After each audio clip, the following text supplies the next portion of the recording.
I know that he sealed the warrant.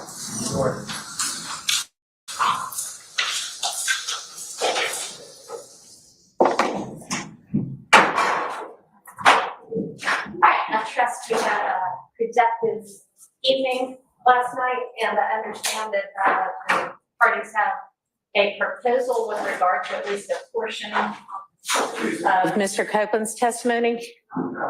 Sorry, I didn't have this turned on. So what I said was I trust everybody had a productive evening, and I understand that there is a proposal with regard to at least a portion of Mr. Copeland's testimony. So I'll hear what that might be. Good morning, Your Honor. Morning. Simone Hilton for the state of Georgia. Last evening, myself and Mr. Shard had a brief conversation regarding the testimony of Mr. Copeland. Yes. I believe the defense counsel have to speak among themselves in order to determine what portions of Mr. Copeland's testimony they are asking to be kept. And so we believe that we need a copy of the transcript. Okay. So that they can have that conversation. Once defense counsel has that conversation, then they'll speak with the state about their proposals and we can move forward from there, Your Honor. All right. So I don't believe that I think we have the 7th available. I don't know that we have the 11th and 12th yet, but I think we've reached out this morning to Ms. Weaver, the court reporter, and I know she has some other people working with her as well. So we'll endeavor to get that to y'all as soon as possible. And she's been pretty fast with the turnaround. So we may even have parts of it by the end of the day. So that seems like a reasonable approach. And then I would think that the next thing we can do, to the extent y'all feel like you want to revisit evidentiary issues with regard to any of the videos.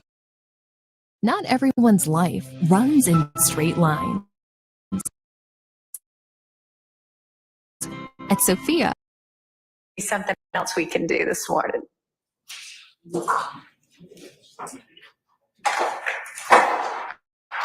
Yes, we can do that. If you can, we just need to get that material very quickly to the office, to the courtroom. But we can do that. All right. Send somebody to go do that, please.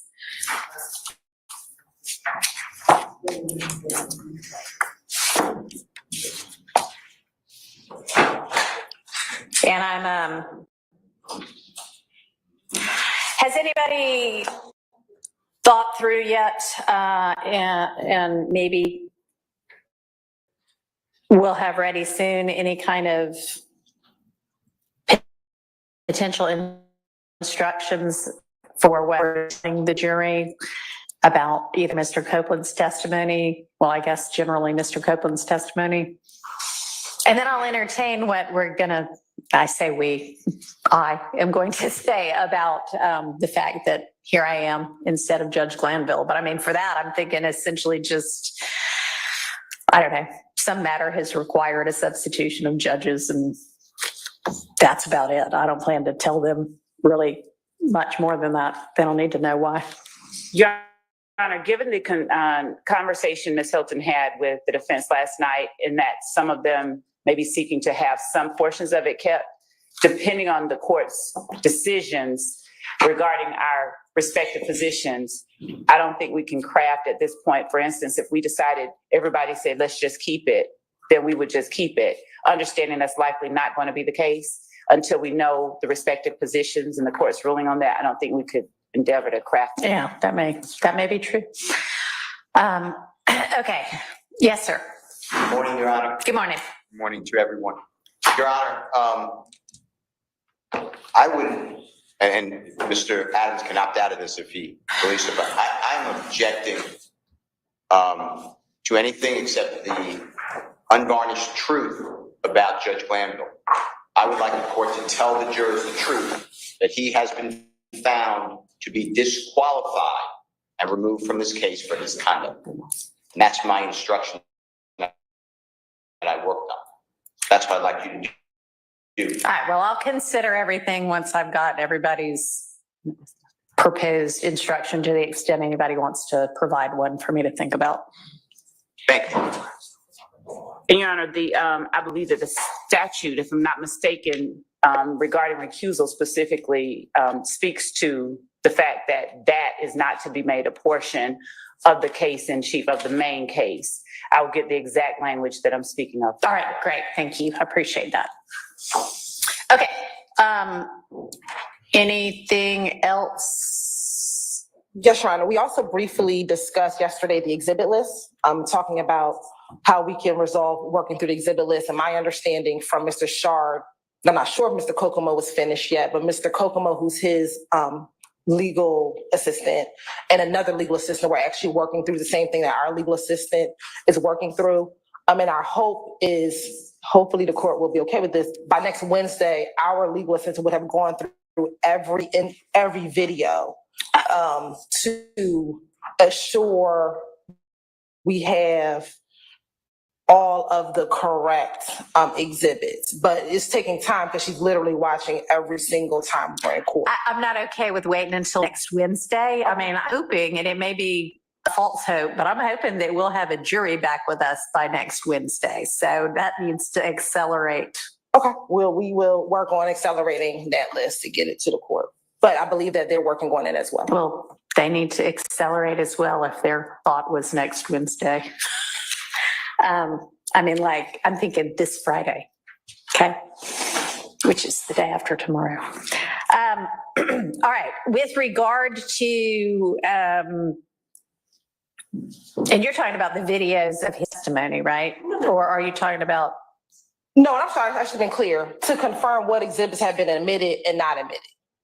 That's what we've been working on. No, that's the giant list of list of exhibits. Yes, that's fine. That can be next Wednesday. That's not that urgent. As long as we've got that correct by the end of the trial, that's all that really matters. Yes, Your Honor. For that. I thought you meant Mr. Copeland's testimony. No. Okay, Your Honor. all right. My misunderstanding then. Okay. All right. So with regard to the video interviews of I suspect there are parts of those that the state knows they intend to be using or suspects very strongly they probably need to be using. So can we either come to some form of an agreement about evidentiary rulings that were already made, and or let's figure out what I need to do again? Yes, Your Honor. I believe after we had the initial arguments regarding some of the redactions, some of the redactions we did concede on. So once I get that list, I can let Well, I've already seen those with regard to a couple of things, but I haven't gone through. I mean, I was looking at, for the transcripts I had, the arguments that y'all had already presented, and I saw that there were maybe like a couple, I don't know which, I can't remember right offhand which dates I've already looked at, but there didn't seem to be that many that y'all just conceded. Seemed like y'all argued and needed a ruling for most things, but what I'm saying is, having argued it once and having gotten a ruling from a judge who knows what he's doing, whether y'all like him right now or not, do I need to re-listen to each argument and make my own determination, or can y'all agree that, hey, you know, the law, regardless of us arguing our various sides, the law probably is this, and we're okay with that ruling? we believe out of them, we believe, and I'm sorry, Your Honor. Go ahead. Out of them, we believe that there might be two that we think may need to be re-argued. Okay. We don't think there's many, at least from the state's All perspective. right, that's good. Your Honor, I'm speaking for myself. Yesterday, we received a transcript that was a transcript of an ex parte meeting that occurred on Friday. Right, this is the Before one. Monday. Sorry, just so that we're clear for the record purposes. This is the transcript I gave y'all at the end of yesterday that reflects Ms. Love had said, oh, yeah, we had, and in court on the record, but ex parte discussion that led to the Monday, June 10th. To be more artful, yes. Okay. We were made aware, leading to the recusal of Judge Glanville, that there was an ex parte meeting that occurred on June 10th, Monday, June 10th. By the state, we're not told by the judge that occurred. We found out about it, luckily, and by happenstance. We then demanded a transcript. We complained about said ex parte, inappropriate ex parte meeting. At no point, when the court finally acknowledged that there was an ex parte meeting that occurred on Monday, June 10th, at no point did the court or the state at that point, oh, by the way, there was another ex parte meeting that occurred on June 7th. We sat there after finding out about one ex parte meeting and having to drag the truth out. We sat there and the state and their co-conspirator, the trial court, were silent about the first ex parte meeting that happened on June 7th. What happened in that meeting on June 7th? The state went in and disparaged defense counsel. The state, with no one else there, trashed a fellow member of the bar, Mr. Melnick, trashed another fellow member of the bar, Caleb Bumpus, presumed the guilt of all these individuals, including my client, Shannon Stillwell, and all but accused myself and Mr. Steele of being co-conspirators in this YSL enterprise. And the judge agreed. And the judge said in this ex parte meeting, yes, I've observed these things. The judge presumed the guilt of all the defendants. The judge presumed the guilt of myself and co-counsel, Mr. Steele. And all this, people have been saying to me throughout this whole trial, why does Judge Glanville have it out for you? And it never made sense. And I don't assume bad motives of anyone. Why did Judge Glanville, when you did nothing wrong, try to throw you in jail? Accuse you of cussing him out in open court when you didn't do anything? Why does he always tell you, yell at you, tell you to sit down and be quiet? Why does he cut you off at every opportunity? Why did he try to throw Brian Steele in jail for 20 days for doing what was right? And I didn't have an answer. And then yesterday I received, and I appreciate that, Judge. I appreciate someone finally being open about what's going on here. And I received a transcript. And in that transcript, the trial judge, who's not only assuming the guilt of my client, but is assuming the guilt of me and my friend, Mr. Steele. This is gross. This is disgusting. But it's all starting to make sense. It clicked when I read that transcript last night. This is not okay. Nothing about this is okay. These gentlemen have a right to a fair and impartial judge. And I appreciate the fact that you are going to be a fair and impartial judge. But the reality, Judge, is that they don't have a right to a fair and impartial judge starting on witness 76 of a trial after 9 months or whatever it is. They have the right to a fair and impartial judge from the beginning. And this is absolutely gross and disgusting. And the bottom line is there's a lot more discussions that need to be had about this. But the bottom line is, if you ask me, do we need to revisit the rulings of the judge who sits in chambers secretly and talks to the other side and says, yes, I've been observing this. I've been observing this about what's going on in the trial. The judge that says, not only I'm going to meet with you on Friday and on Monday, but if we need to talk during the weekend, yeah, we can do that. The judge that suggests handing Mr. Copeland a list of questions. Do we need to revisit those rulings? Absolutely revisit those rulings. We need to revisit everything. This is broken. It's not okay. It's not okay. It's offensive. And it's not your fault, Judge. You didn't do this. I'm not not trying to you. I'm heated.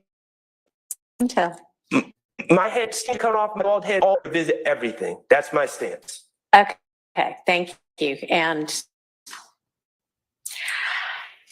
I think that I understand you being upset, and I understand why you and probably some of you fellow defense counsel on this side of the room are upset. I do not think that everything you said is a fair characterization of what that June 7th transcript reflects. But once we have the official copy, that'll be made a part of the record, and that'll show what actually happened, what actually was said.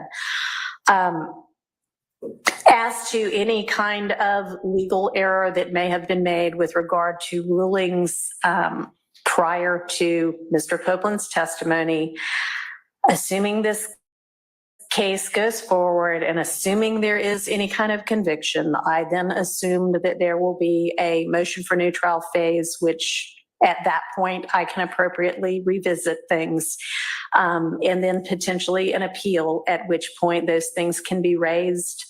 I am considering and reading what y'all gave me yesterday to make a ruling on the substantive matters of that ex parte, and I can consider the June 7th ex parte as well, because I suspect y'all asked me to do that. And if I determine that that is such, that there was coercion that is unconstitutional or structural error, then I will grant a mistrial. If not, then the case will move forward and we can consider again all of the evidentiary rulings with regard to the videos and audios that might be used with Mr. Copeland, because that's the witness that we are on the stand with right now. I would, and I know this is hard to do, but I would like for everybody to try to take some deep breaths and move forward professionally. A lot of what y'all are talking about doesn't make it any easier, but it happened a month ago. I know tempers flared all around, but we need to move forward with this and what it's going to move forward in a common. Okay. So then with regard to what we need to do evidentially, I guess I will need to hear from the state as to what y'all think it's very likely for you to be using while you're examining Mr. Copeland, and then I will entertain evidentiary objections and consider what's coming in. Thank you, Your Honor. Thank you, Your Honor, for the reminder regarding professionalism. I was going to ask that the court require that we all adhere to that. Being called co-conspirators is not something that I would expect to have heard, no more than I would expect level assertion that Mr. Sharp is a defendant. So I'd ask that that all sides be required to adhere to the court's admonition. Okay, well, again, the transcript will reflect what was actually said in there, and there are some allegations that if I were an attorney and it were leveled against me, I mean, I am an attorney, but you know what I mean, practicing in a case, I would be a little hot under the collar as well. Y'all had potentially legitimate concerns. I don't honestly at this point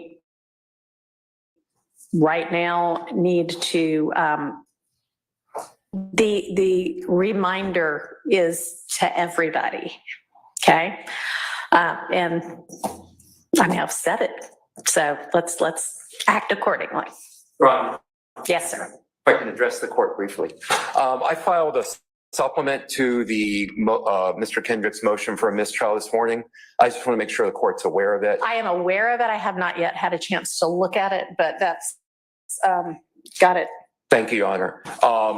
Mostly I want to make sure I bring it to the court's attention because, again, and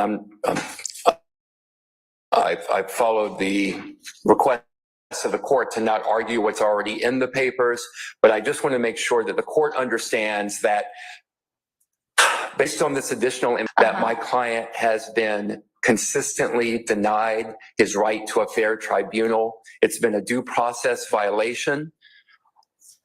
I, like Mr. Shart, am extremely upset having read that transcript. Myself and my fellow outside agitators over here, I assume that they are upset as well. And I don't think that that reference was to anybody who is a member of the bar. I think that there have been times in this case where members of the public are in the courtroom, which they are, of course, entitled to be, but communicating in ways that are appropriate. well, you know, the problem, Your Honor, is that since this was an ex parte meeting that should probably have never taken place, you were not there, I was not there, my fellow outside agitators weren't there, we don't have a video of it. I have no idea specifically that was not referred to us. We don't know, do we? We don't know. And what I do know is that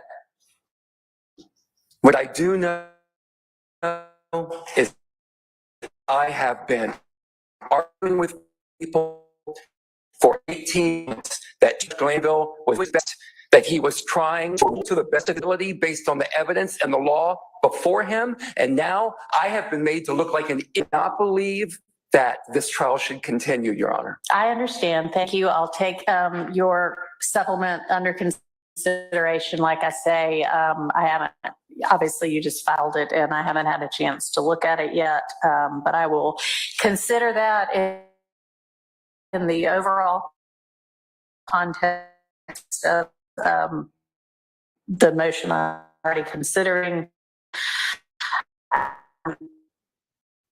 And I don't know if Betty's not going to come up here and do how outraged they are. If y'all feel like you need to get it off your chest, come on. Now's the time. Okay, and then I'll sit down. Okay. And I don't believe that this is performative outrage, Your Honor. I mean, I don't either. Okay. I don't either. I already said I understand. In July of 2023, after months of me complaining about late discovery from the state, which should have been produced in December of 2022, when another terabyte or so tranche of discovery was produced to us, I begged Chief Judge Glanville to put a hard deadline on the discovery being produced from the state. He refused to do so. And you know what Judge Glanville's response to me was when I will tell you. I will tell you what his response was. If this was a civil trial, I would keep this out. But since this is a criminal trial, it's coming in. If this was a civil trial, if it was about money, I would keep it out. But since it's only about Mr. Kendrick's life, that last part obviously wasn't in there. But if this is a civil trial, I would keep it out. I've been a civil litigator for 25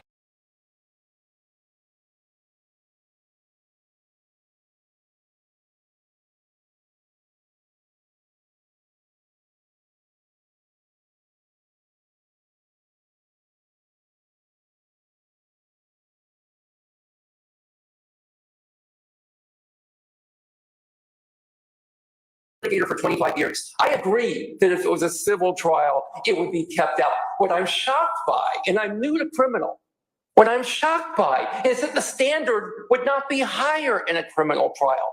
But what did I say to people? Chief Judge Glanville is doing his best. He is doing his best. And now, again, I don't even know what to say to my client, Your Honor. All right. Well,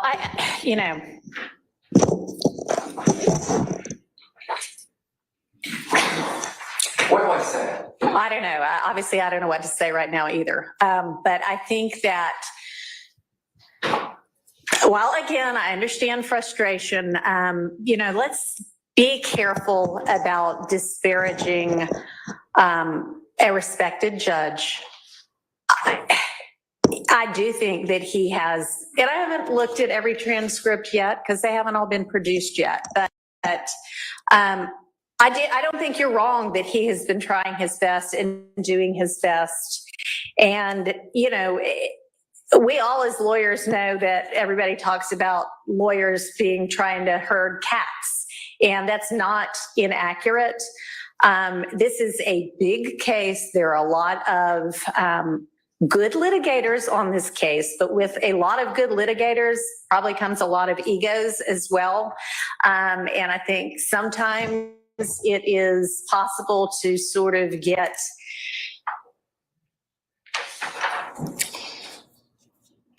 so enamored of your position and of winning a point that you are focused more on that than on backing down and taking a breath and being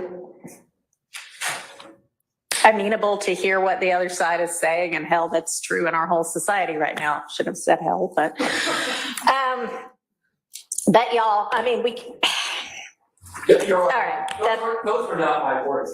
Those were Chief Judge Glanville's words. If this was a civil trial. Well, I don't know why it was. I don't know what evidence you were talking about. I'm sure there have been evidentiary rulings that have been frustrating to both sides.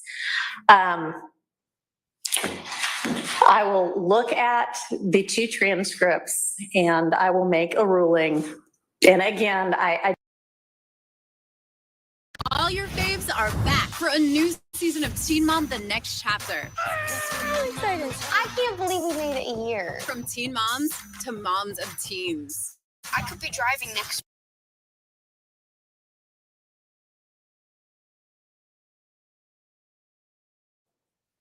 I, and among others, really had an overall objection because the witness testimony, which is before the afternoon of June 12th of 2024, he agreed that he said these prior statements.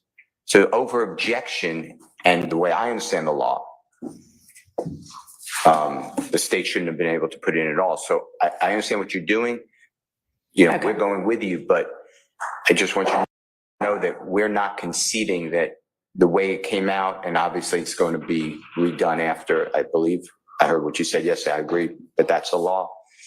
I don't believe that it should come in at all. So before you tell us later, hey, why'd you make me do that? No, but I understand. And I think that Mr. Shard had actually put that particular objection in writing in one of your filings anyway, essentially that to the extent that Mr. Copeland said, yes, I said every one of those things to police officers, but every one of them was a lie. That is an admission that he made the statements. And the defense position, as I understand it, is as long as he acknowledges the statement, then nothing else is a prior inconsistent statement. And I'll hear from the state with regard to that, but. Can I add one thing? Just another layer of that. Oh, I'm sorry. Go ahead. Just another layer of that is that the issue, the subject matter of these statements is largely the alleged co-conspirator statements, that our stance is that those were not in furtherance of conspiracy either. So there's like two layers of analysis. Okay, thank you. I'm sorry for interrupting. You asked, I let you. But anyway, with regard to, does that make something said that is inconsistent in a prior inconsistent statement? And the state can provide me the law on that. But I think there are times when either an I don't remember or an I don't know or a well, that was a lie, can still form the basis of making something a prior inconsistent statement. So, but And Your Honor, I'm going to let Ms. Hilton speak specifically as to the law on factually what Mr. Copeland did say. What he said was, I don't remember anything that I told the police. I keep telling you, I don't remember anything. But if they say I said it, then I said it. Yeah, I think what they're talking about is he also at certain points said, yeah, I absolutely said that, and it was a flat out lie, and I'm paraphrasing, but that is what they're talking about, correct? if that's what they're talking about. Is that what y'all are talking about, Mr. Sharp, Mr. Steele? Yeah, so that's what I would like for y'all to address. Your Honor, we believe based on two positions, OCGA 24-6-621, which be impeachment by contradiction, as well as a prior inconsistent statement in both that statement, I said all that I said, but it was a lie, or I was trying to finesse my way out of being locked up, would lay the grounds of still allowing the prior inconsistent statement to come in. Okay, and the 24-6-621 is the Impeachment by contradiction, and 24-6-613 is essentially prior statements, right? Yes, Your Honor. So what I'd like is some case law that represents the proposition that you are asserting, okay? Yes, Your Honor. All right. And I don't want it just simply quoted out of a horn book. I would like the actual case law. Your Honor, if you can give us a moment, just because Okay. we need to. I mean, y'all, when I told you a week and a half ago that I wanted to be going through Mr. Copeland's evidence, y'all had 10 days or more to get ready for this. So I don't know what y'all thought we were going to be doing, but yes, I'd like to hear it. So if you need a minute to get me the law, go ahead.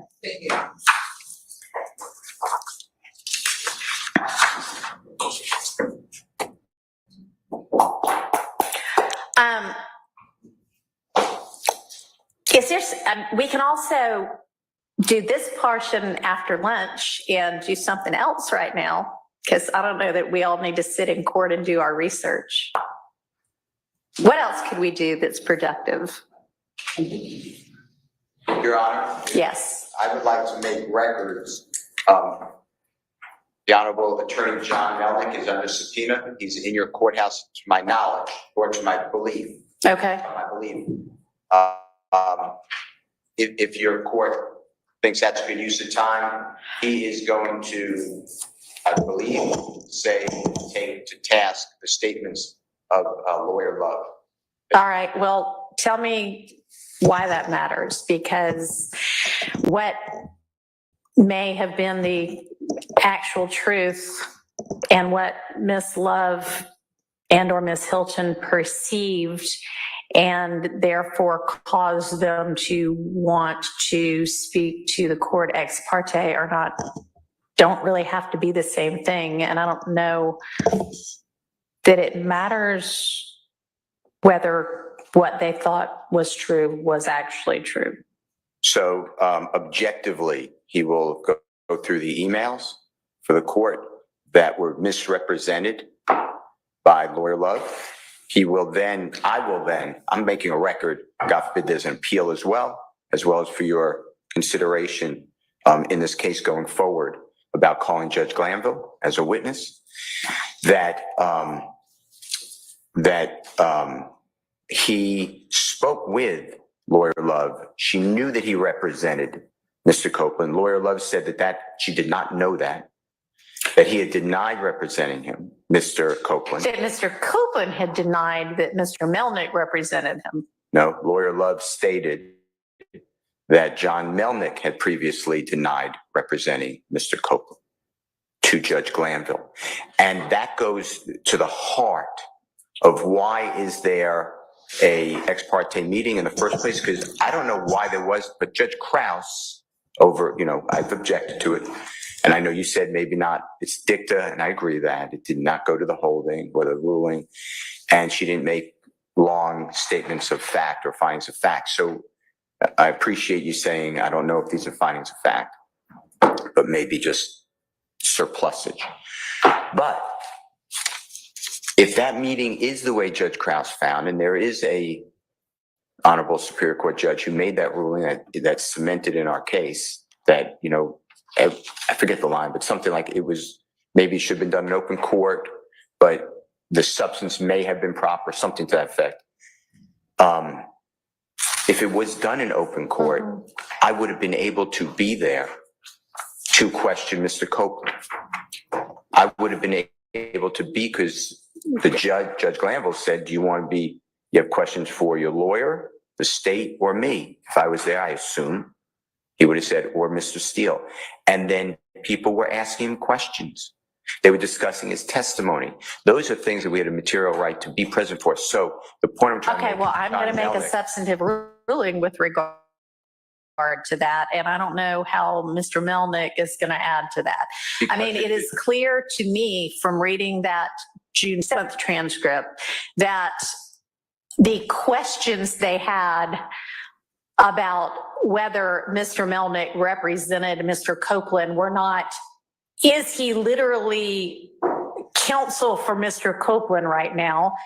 I mean, they knew he was that because Ms. Hilton said when Mr. Copeland asked to talk to Ms. Hilton outside of the courtroom, and they were about to talk, Mr. Melnick either was there or appeared, and Ms. Hilton said, oh, you seem to want to talk to him, so I will let y'all talk privately, which if she didn't think Mr. Melnick were representing Mr. Copeland, wouldn't have done. I mean, there would have been no reason for her to do that. I think that it is clear in context that what they meant by we've got questions about whether he's representing Mr. Copeland is, and they said it, we have questions about whether he is representing Mr. Copeland's interests, which as a lawyer, you are always supposed to do for your client. So I don't think they meant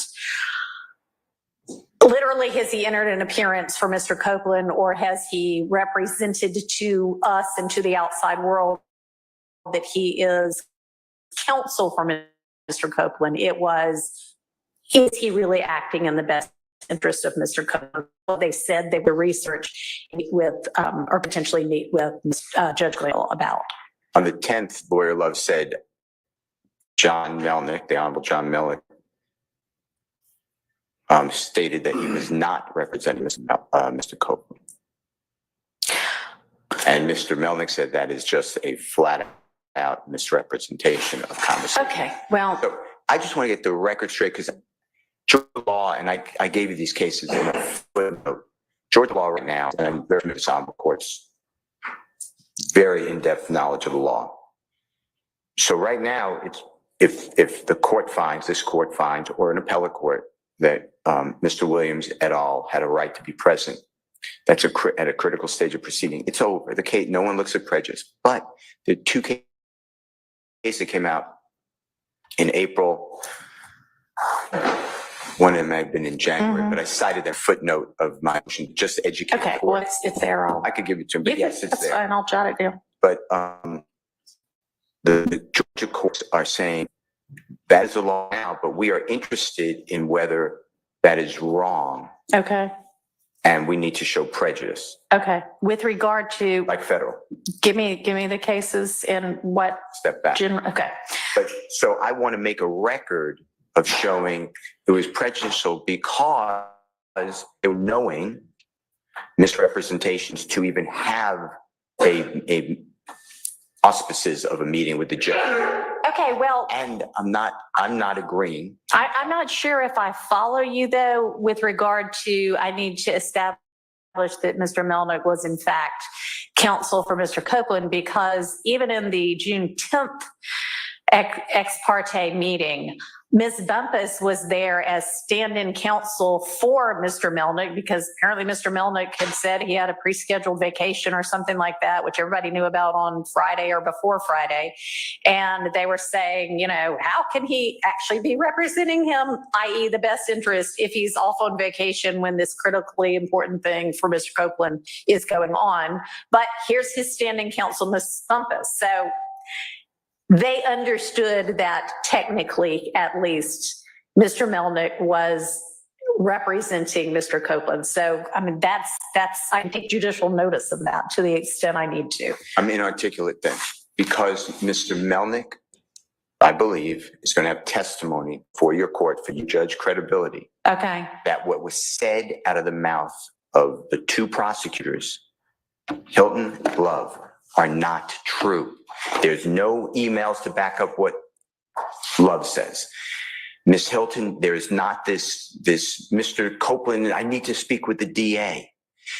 Those things have been unrebutted. They're just being said. And my point is, without that, then why are you questioning another lawyer's ethical duties? What gives you the right to say that to the judge? And then the courts need to know that's not true. All right.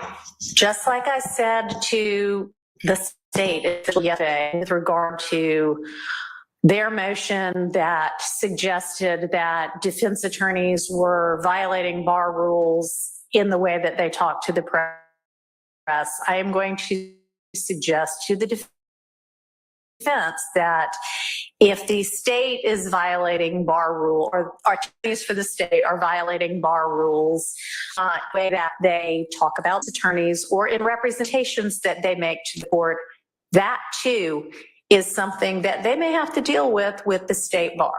I understand, but I'm dealing with, my concern is Mr. Williams.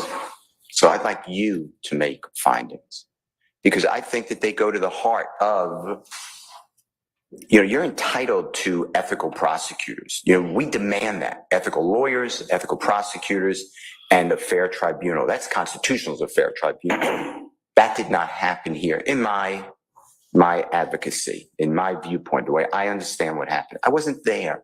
So I can't talk about, I wasn't in the outside the courtroom when this supposed Mr. Copeland wants to talk with Ms. Hilton. I don't know. All I know is what, we do. We come in after the fact and we investigate. But I'd like to spread that on the minutes. So I raised that. I don't know, Mr. Melnick's day-to-day or. I don't know that. But I'd like to call him. I understand. And I don't know that that is ultimately relevant to the determinations I have to make, because again, whether what the prosecutors represented to Judge Glanville was true or not, maybe an issue for another tribunal. But in terms of whether it was then appropriate for Judge Glanville to okay the June 10th meeting to further flesh that out is what I need to figure out, right? So it doesn't really matter whether what they said was true for that purpose. It is they told Judge Glanville what they told Judge Glanville. Was it reasonable at that point for Judge Glanville to entertain the ex parte on Monday, the 10th? Okay. So let me make that determination. I'd like to call him if you change your ruling. Both of them, Judge Glanville. You can proffer what he would testify to. Then I need to, because he didn't see this new transcript, so I need to, he being Mr. Melnick. Well, what's in the transcript shouldn't influence what's true. So I would think, no, it doesn't. I would think that he can then say, or tell me and I'll tell you, and then you can hear from him if you want, that did not happen or this. I want to get it right. All right, so you haven't talked to him yet about what? All right, well, obviously, I'll give you a chance to talk to him before you make a proffer, because you need the proffer to be accurate. Okay. All right, so that's not something we can do right now either. Okay. Thank you. All right. So what can we do? And if there's nothing, then I'll just go back in chambers and I'll read all my cases that y'all gave me yesterday and I'll make some rulings so I can still be productive and y'all can be productive out here. You want to break for an hour and a half? Yes, right. Okay. Thank you. All right, let's come back at 11.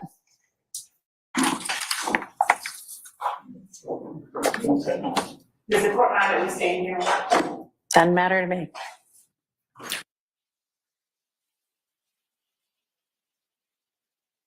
Deputies, so if that's fine, that's fine. But I'm not going to ask them to stay here. They've got a lot of other work to do too. Okay.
I am so grateful that I decided on the LSAT Max program. I was not only very happy about the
The new 2024 GMC Sierra HD.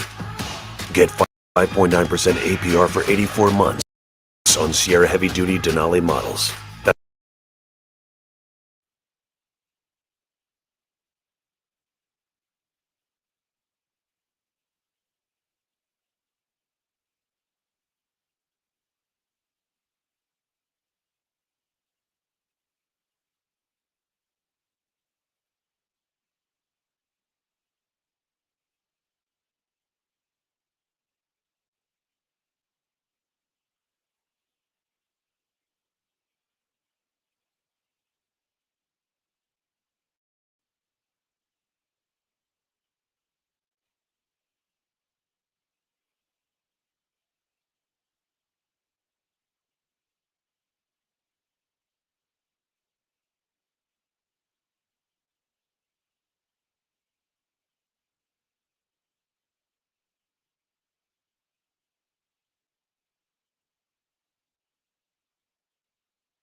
Wix gives you the power of AI to build the website you need with full business functionality and a design tailored just for you.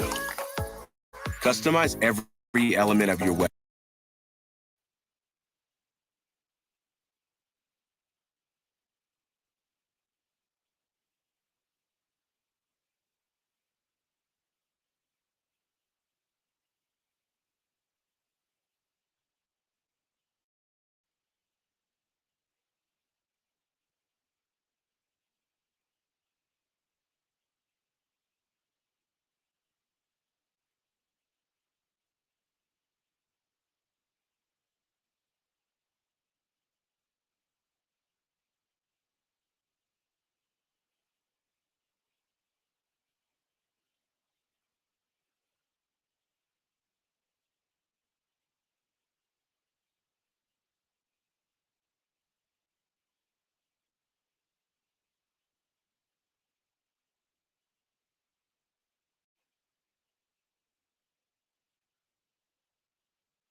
Your one smart shop for back to school. More fashion, bigger savings. JCPenney, make it count.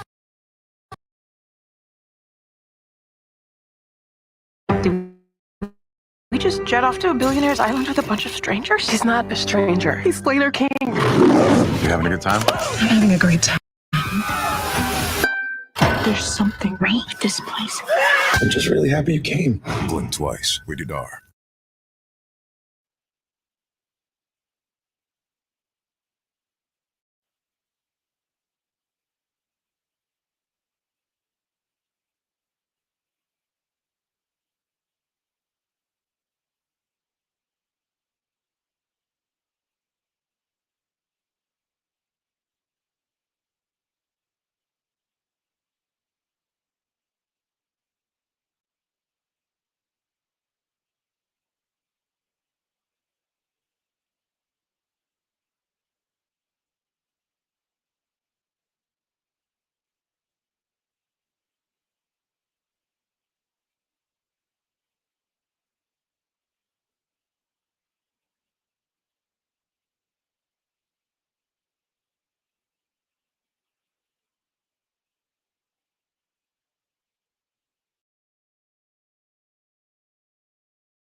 have case law about your direct question regarding the prior inconsistent statement and whether or not the fact that Mr. Copeland said, I said it, but I lied, if that would be grounds to, would that still be considered a prior inconsistent statement? And Your Honor, I have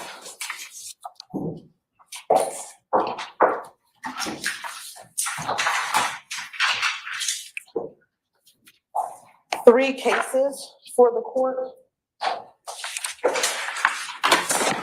Okay. I have Green v. State, I have a copy for the court, as well as a defense counsel. You're welcome. Green v. State, which is 317 Georgia 250, which is a 2023 case. Sconners v. State, 318 Georgia 855, which is a 2024 case, Your Honor. Sure, Sconyers, SCONYERS, v. State, you're welcome.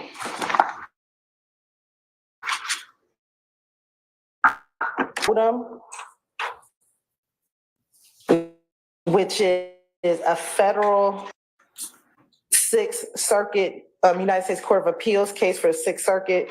It is an older case. It is a 1994 opinion, and it's 13 Fed 3rd 949. Okay. May I approach with those three cases? Yes, thank you. Oh, sorry, and I'll give it to you. Give me 1 second.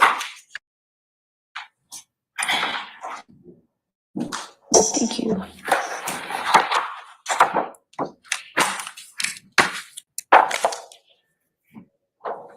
I gave you green already, Mr. Long. I gave you green already. Which one did I give you? Mr. Matthews. Okay, you're welcome. Thank you very much. You're welcome.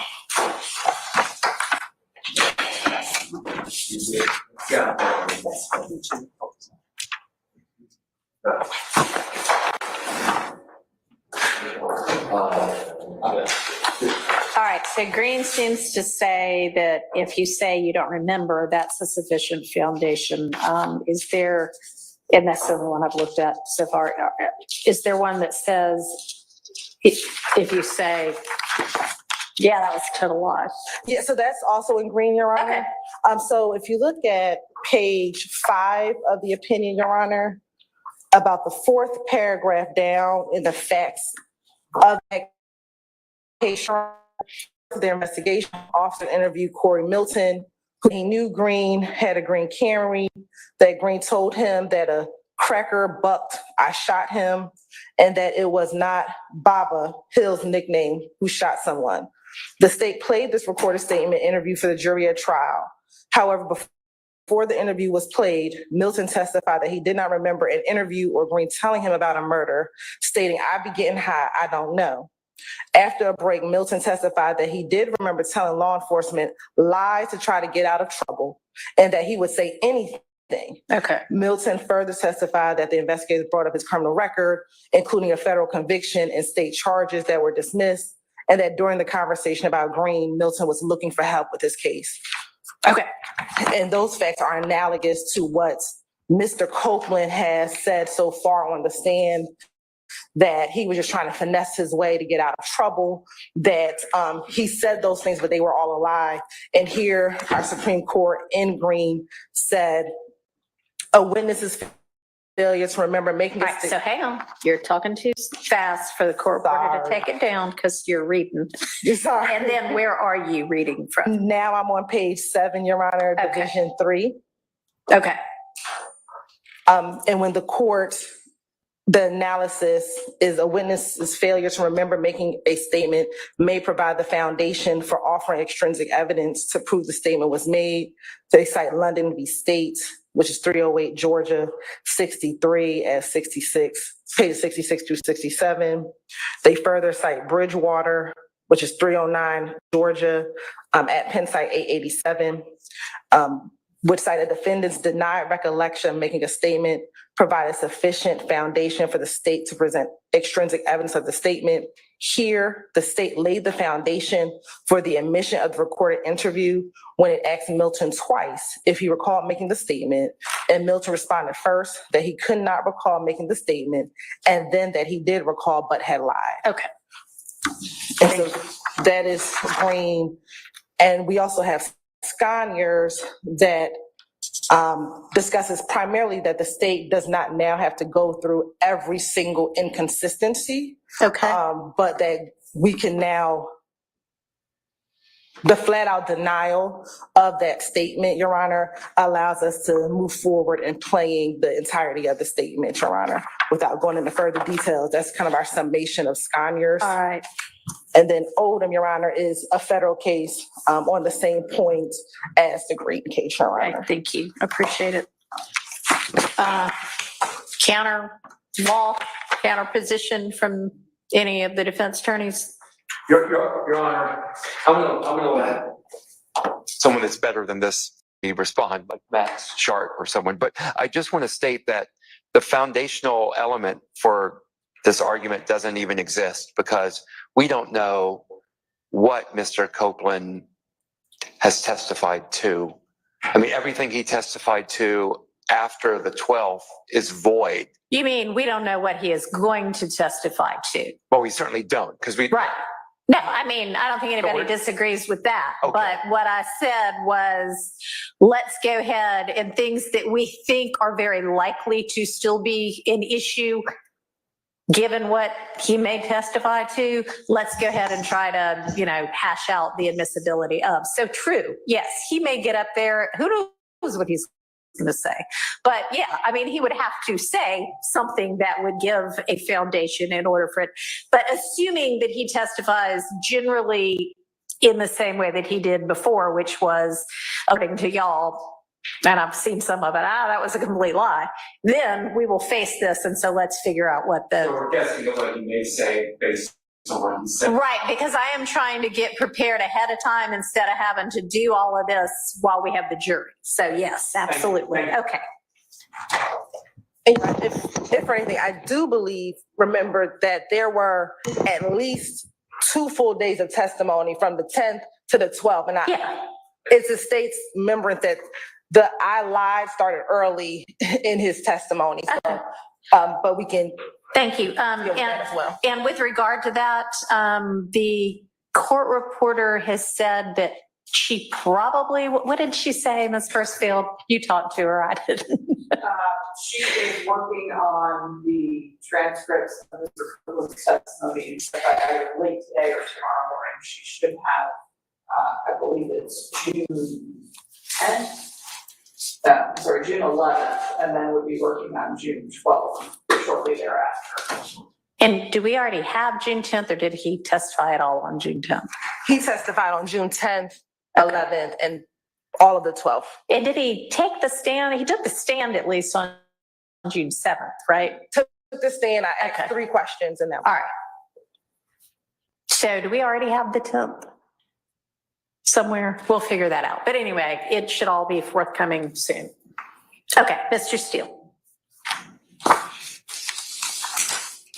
Your Honor, I don't think that the state's cases, from what I heard, I did not read them, I just heard the discussion, are what we're looking for, because those cases are, I don't remember, or I was on drugs, or I don't recall, but I found a case.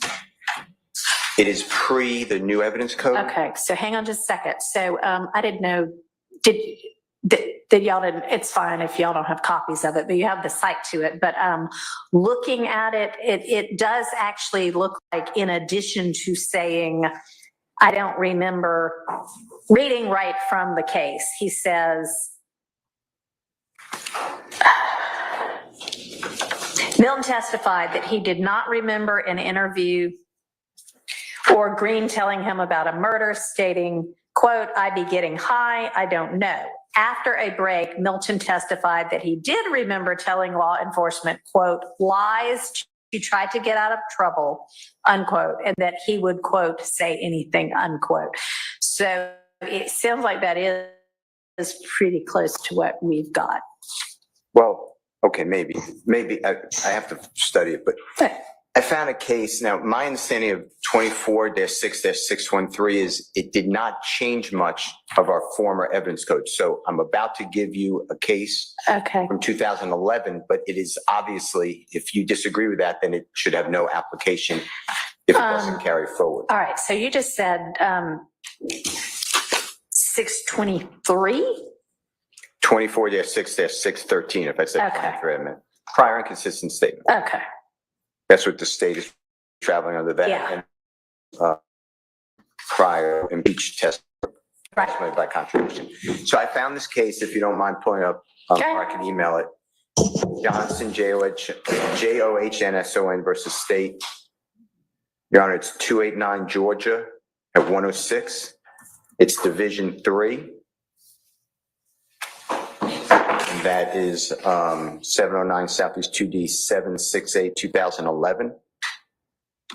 And I think that it's on point bad for Mr. Williams, but it says over objection to trial, but we just follow the law. So over objection, the trial court allowed the prosecutor to play the entire tape of an out-of-court police interview of a witness for the state. Johnson urges that the particular statements made during that interview, which were inculpatory of Johnson, were inadmissible as prior inconsistent statements because the witness had admitted making them, but testified that he lied to the police. Then it says, however, the fact that the witness admits that he or she made the prior inconsistent pre-trial statement does not render it inadmissible.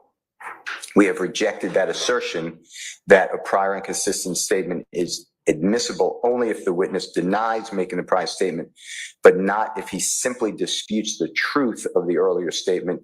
There is no such denial requirement under, and again, I don't want to mislead the court, it's under the former 24-9-83. Then I looked at Cummings, which is cited, which is Cummings versus State, which is 280 Georgia, 831. It's in Division 3. It's a 2000. Now we're way back in 2006. That is actually helpful. It does not support the situation that we have here. In that case, let's see, Division 3.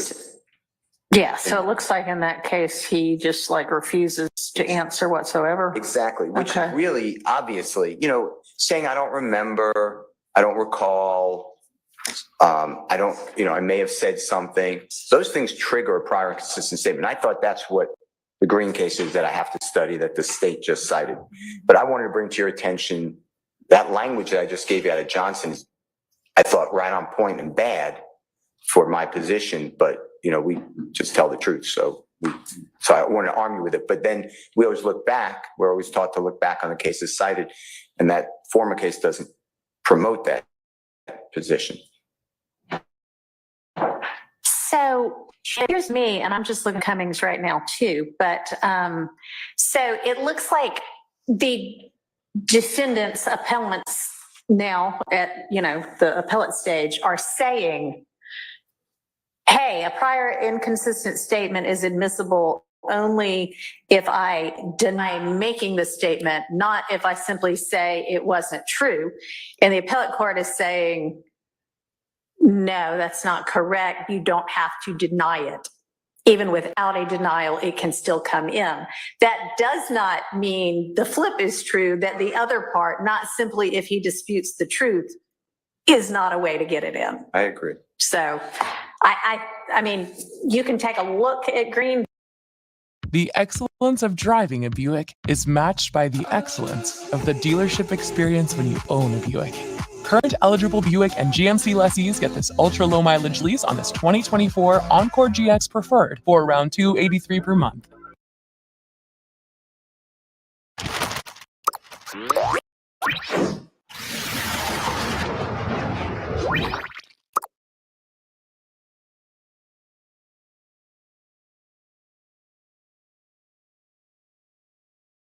Read with your permission. Sure. Yeah, absolutely.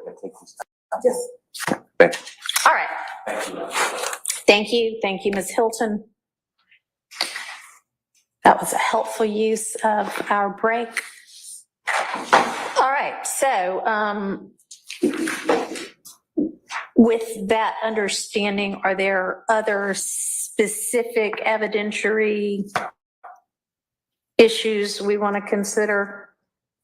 Or do we want to just jump right into hashing out some of the evidence? Your Honor, during the course, the state also looked at the redactions that we had previously discussed with Judge Glanville for the states as it relates to the January 11th, January 28th, February 20th, and February 21st interviews. Okay. We do not have any issues with the redactions as is. Okay, and those redactions being something that the defense and you all have agreed to? Or it was what was hashed out during the state of it. Okay, so were those hashings out done prior to or after the recusal motion being filed? It was done. 3 of them were definitely done after the recusal motion was filed. Okay. Well, the one done before the recusal motion was filed, we can go with. However, that ultimately ended up being redacted. Yeah, I'm trying to recall if the others, I know we were in the middle of playing 2 of them during that time period. I just need to confirm when we actually discussed those 2. So January 11th and February 20th, we actually played those interviews before the jury. I believe we played those interviews on Monday, June 17th. And which would be part of what either needs to get redone or y'all need to make a, come to agreement on. And we may have started it on Friday, the 14th, whatever that Friday was before.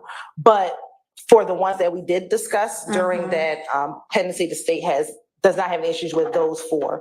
As it relates to June 11th, the June 10th interview, there are some we would like to revisit. So, all right, I'm not sure I follow you. Okay, so.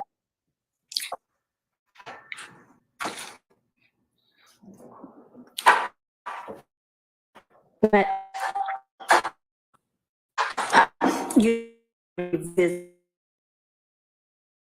it would be helpful to know which ones were hashed out before the recusal motion, and then we can just say that's what we're going with because that was prior to any issue, and therefore we can stay with that. As for anything that was post recusal motion, unless the defense can come to an agreement with y'all about admissibility, we're going to have to redo all of those. So have y'all had discussions yet about, I thought y'all wanted to figure out what was actually done and what wasn't. And I guess maybe I misinterpreted what the court, I thought the court wanted us to figure out whether or not there were some that we wanted to even object to. And so we're saying there wasn't any that were done that we wanted to object to for 4 of them. I don't know if the defense has any, for 4 of the interviews, we have no objection to the current state of the redactions based upon what occurred. All right. And so that's what I thought I understood. Okay, and that was January 11th, January 28th. February 20th and February 21st. And so you will let me know which one or ones of those were hashed out before.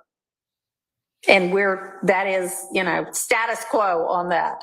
For the other 2 or 3, whether they were before or after, y'all are good with what was decided, but I'll have to find out from the defense whether y'all are good with what was decided. And if not, what particularly you want to revisit. Yes, Your Honor. Okay. And then there was a 5th one. For June 10th, there are areas we would want to. And that has not been gone into with anybody. Yeah. Is that true? No, we did hash out that one as well. Oh, you want to revisit that one? Yes, Your Honor. Okay. Okay. All right, can anybody from the defense give me anything close to definitive about whether y'all are good or want to revisit the evidentiary determinations made as to any of those?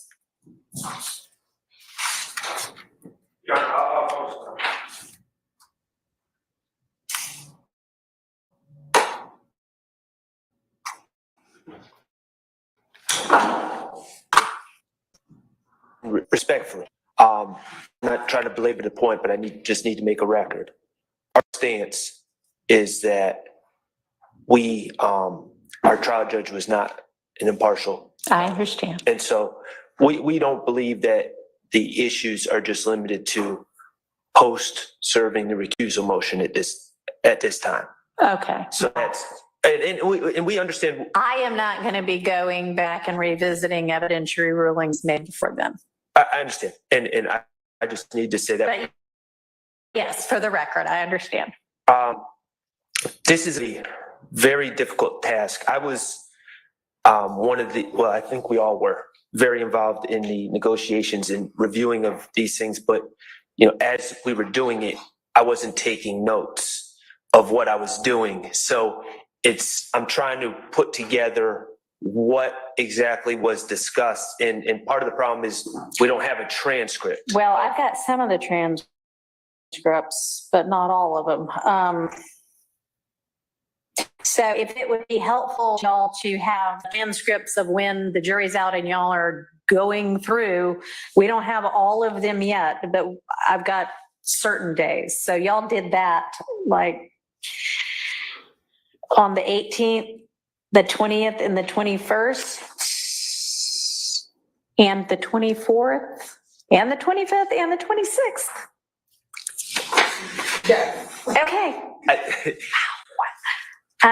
Which is why I want to use this week to the extent possible to not take 1, 2, 3, 4, 5, 6 different days to do that. Okay, so I'll see what we already have and get that out to y'all. And again, y'all, this is all rough. This isn't official, but it looks pretty clean to me. And there were extensive emails that went back and forth from myself and other defense attorneys with Ms. Hilton mostly regarding these kind of negotiations where we agreed and didn't agree at the time. Okay. So I'm trying to check my emails and make sure I have. So y'all have those or should have those. So. And that would be a good starting point. I'm just making sure that what I have is accurate to what she has. Okay. I'm sorry, I don't have a better answer for you. Okay. Keith Adams on behalf of Mr. Williams. Let me kind of echo what Mr. Short just said. It wasn't very involved, and I'll be candid with the court. I have several boxes, and one of those boxes contains my notes. It got to the point where Ms. Hilton and I were kind of back and forth in court on the day of and sending emails. I don't have those with me. I think what Mr. Short is saying, and if he's not saying it, I'll say it, that we really need some time to kind of get all that together. Yeah. And a half ago. Okay, here's how we're going to move forward. And then gave y'all 10 days or so before we had our Tuesday, hey, we're doing motions now, and then we're going to move to evidence. Y'all should have used that 10 days to be doing this because we literally talked at that time about we're going to need to go back through some of Mr. Copeland's evidence, and we're certainly going to have to reach what hadn't been reached before. So I know I can't reverse this all back to 10 or 11 or 12 days ago and have y'all then make better use of your time up until now, but y'all, that's what I meant when I said we're going to be doing the evidence this week. y'all may have a really long night tonight. I do not want tomorrow to be as unproductive as today. And yes, it will help when you have transcripts. And so to the extent I can, will get transcripts out to you as I get them. But with regard to discussions y'all were already having amongst each other, it wasn't that long ago. So. Okay. All right. So how about another witness? If we can't work on Mr. Copeland right now, is there some other witness that we know is going to also have a lot of evidence that is going to be contentious?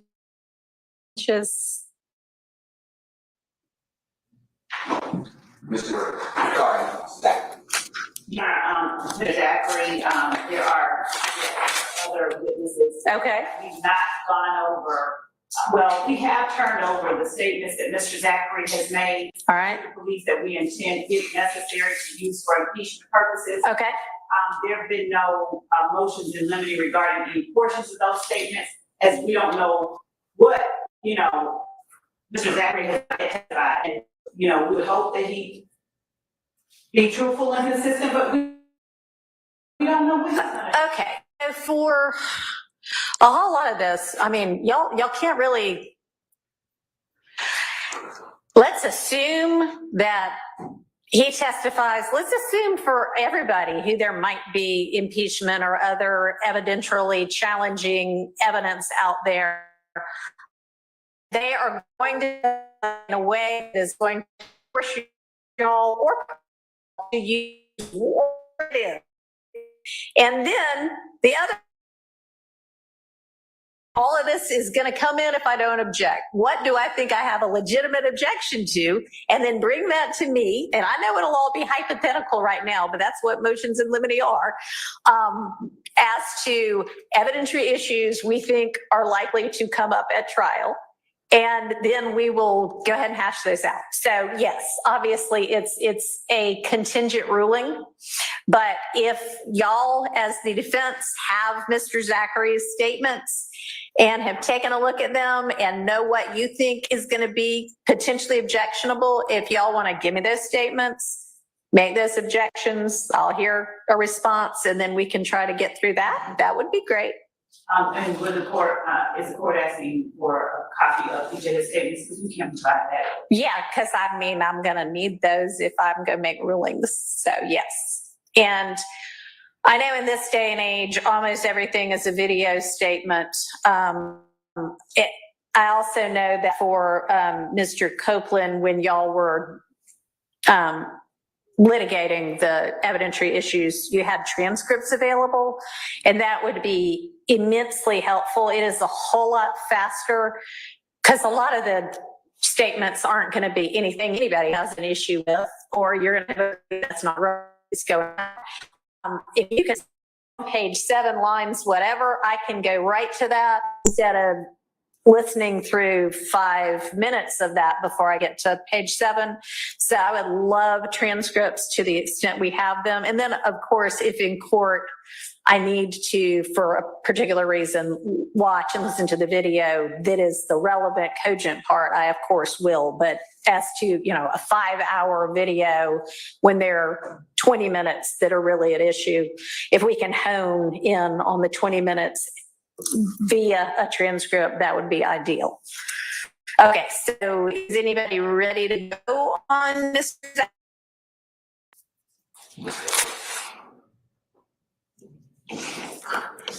Anybody?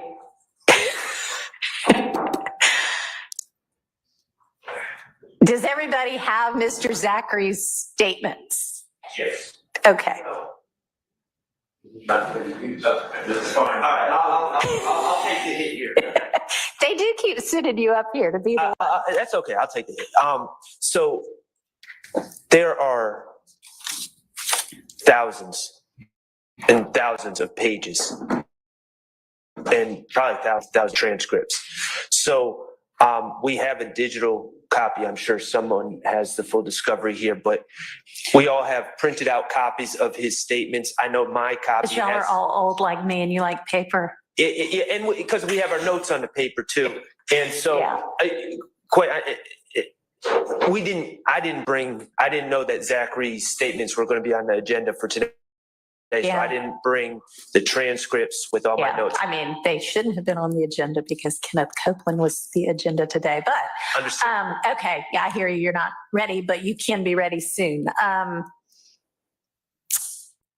So when you say thousands of pages, do you mean period or thousands of pages for Mr. Zachary? Mr. Zachary, to my recollection, has at least two, I believe maybe three statements. Okay. And I'm estimating here, I would say a total of about 9 hours of talking.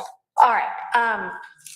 Has the state determined whether, so I know, like, for example, for Kenneth Copeland's jail calls, I think you had 11, but you said we're only interested in 6 of them. Have y'all done that type of winnowing for Mr. Zachary and other witnesses that you're going to be getting to soon? We have been, not entirely winnowed down. We have not witnesses, but defendants that we intended to use. And when the court says there's still witnesses. I mean, Mr. Zachary is a witness, right? But I don't believe that we have any jail calls from Quindary Zachary. Oh, no, I was just using that as an example of winnowing. I'm not asking about jail calls from Mr. Zachary. I'm asking about whatever you think you might use with Mr. Zachary. If there are 3 statements, for instance, do you intend to use the entirety of all 3 statements? And if not, could you pinpoint for the defense what portions of those statements you intend to use so that if they have an objection to something you're not going to use, they need to look at that because you don't intend to use. So you can say, here's the portions we think we want to use. And then they can say, only look at those. Here are the objections we have. I can do that. I have not broken it apart. Okay. Segment scientific. As I wasn't yet. At him. I don't know when he's going to come in, but all right. So as a part of all of the work y'all are going to be doing before the 5th, that's going to be part of what you need to do. And not just for him, just so that. No, yeah, for everybody, for your next 30 witnesses, and then for your next 30 after that. So if not, but if during. I'm open to suggestions since what I've come up with so far isn't working. What I can do, what we can do as a commission team over the next, however amount of time the court wishes to allow us, is to identify with respect to each of the witnesses that are co-conspirators. I know that there are several. We can, and that it will be coming up in the next batch of 30 witnesses. So we can identify, just to the court and the defense, those people, and begin looking at the portions of their statements, their respective statements, that we would anticipate needing to use, as opposed to using the whole thing. Okay. And so we should be able, over whatever amount of time it takes us from here forward today, to go through and come back today with a chunk of statements for each of those people. Okay. If not all of them. Okay. I like what I'm hearing there, that by the end today, she have done that for all of them. Yes, I like that. Yes. Yes. Yes, I said it, so You did say it. You know, I never know. But I have a shot. If I have a shot, hey, if you can even do it for one, that'll give us something to work on. And I thought you said you could do that before the end of today. Okay, so anyone, are we ready on anything right now? It's not anything It's not anything we can go forward with, but Judge Glanville had given me, on behalf of Mr. Nichols, a continuing objection to the admission of any of these statements, in that they have absolutely nothing to do with Mr. Nichols. So I have a continuing objection to the admission of these statements. All right. I have a continuing objection, which has been preserved by Judge Glanville, with regard to both the alleged co-conspirators exceptions and any of the contained so-called statements that were made by Mr. Copeland or the other alleged witnesses that the state has called. Last year, we had motions pending regard to 801 D2E issues, co-conspirator statements issues. The court indicated that, well, it required the state to provide to the defense all of the 801 D2E statements that the state contended it would seek to admit during the course of the trial. Okay. That notice was filed on or about by the state on or about, excuse me, November 3rd of last year, obviously. Couldn't be this year yet, although it feels like it. That state's supplement to state's motion to introduce co-conspirator statements and notice of intent to introduce the same, they only noticed three statements. So anything else that they do now after a year, after 19 months, after a specific motion, after specific requests by every single defendant so that we could hash this out. A year ago, they gave us three. So I'm going to object to any other alleged co-conspirator statements that the state seeks to admit under 801 D2E. Okay, understood. So I want to get that on the record. And finally, this is prejudicial misjoinder. There's such a spillover effect as to Mr. Nichols. I had an ongoing motion to sever that I want to reallege and reaffirm. And Mr. Nichols is charged with count one, the gang count. Yes, that's correct. Okay. Do you want to, I think I invited you.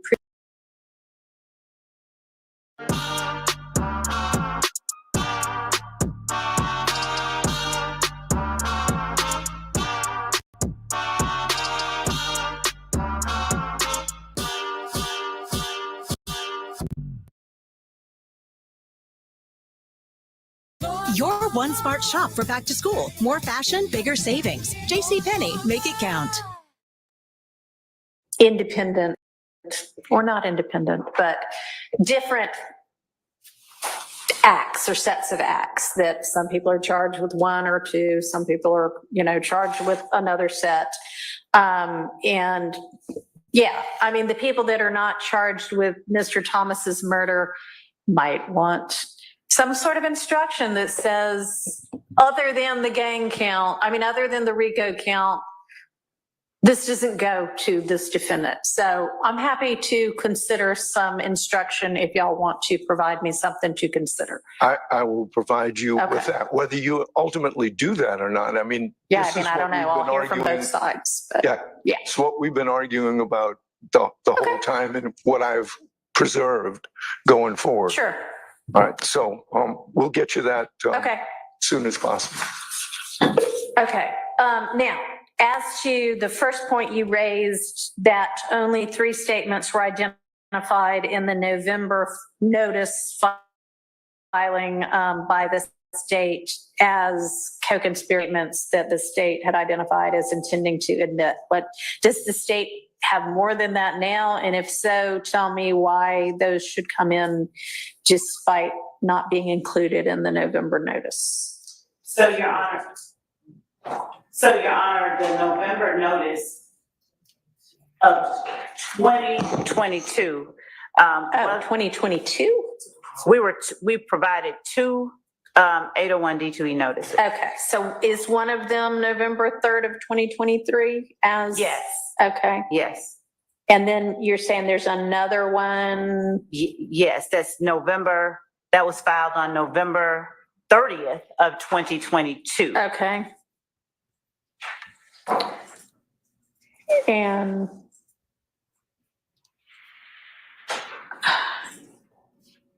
give me a second, Laura.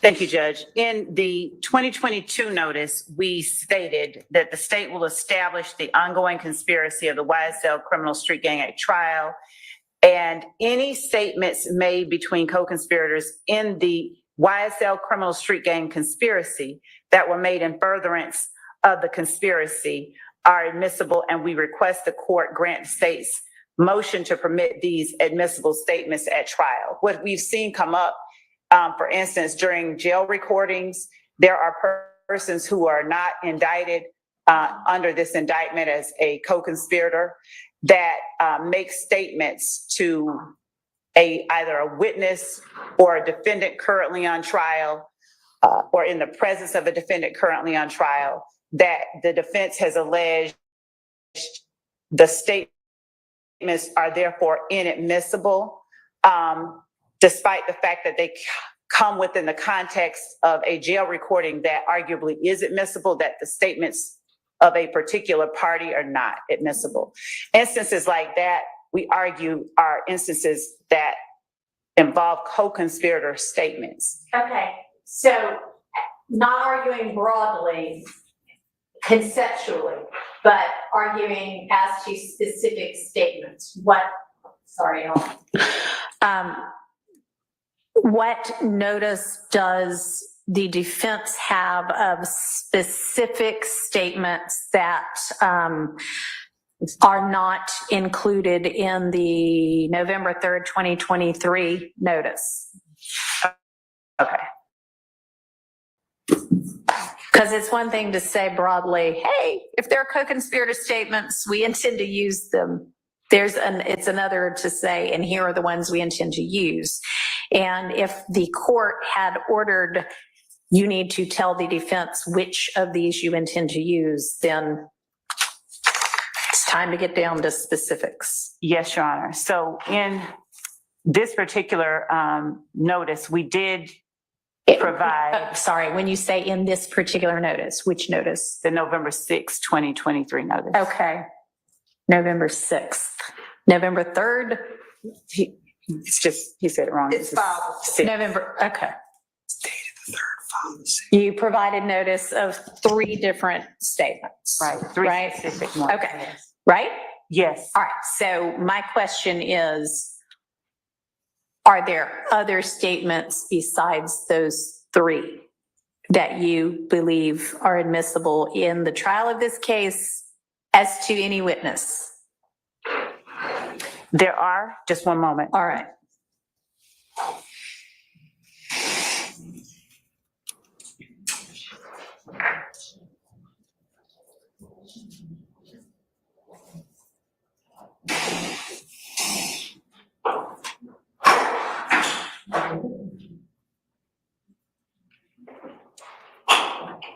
And so that we are clear, because there's a difference of opinion. So does the court mean out of all of the jail recordings, out of all of the wiretap recordings, out of any recording that we had, which of those contain arguably co-conspirator statements? Yes. There are many. there are many that are included in the. All right, I have yet to find the notice that y'all are talking about. The November 6th one? We can send it to the Because y'all, court. there are a lot of filings We can in send this it to the court. case. But Ms. Persifield has saved it for me somewhere, but there are already a lot of things in our file also. So. We'll send it to the court and to counsel for defense. Laura, what's it called? Where do I find it?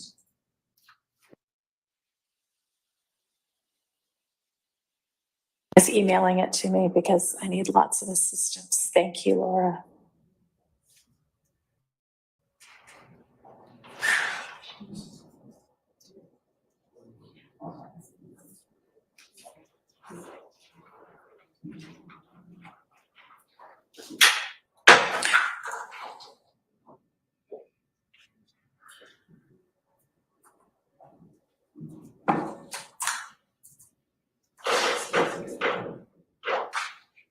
And so was there an order at some point or a direction from the judge to tell the defense which statements you believed to be co-conspirator statements that led to this supplement?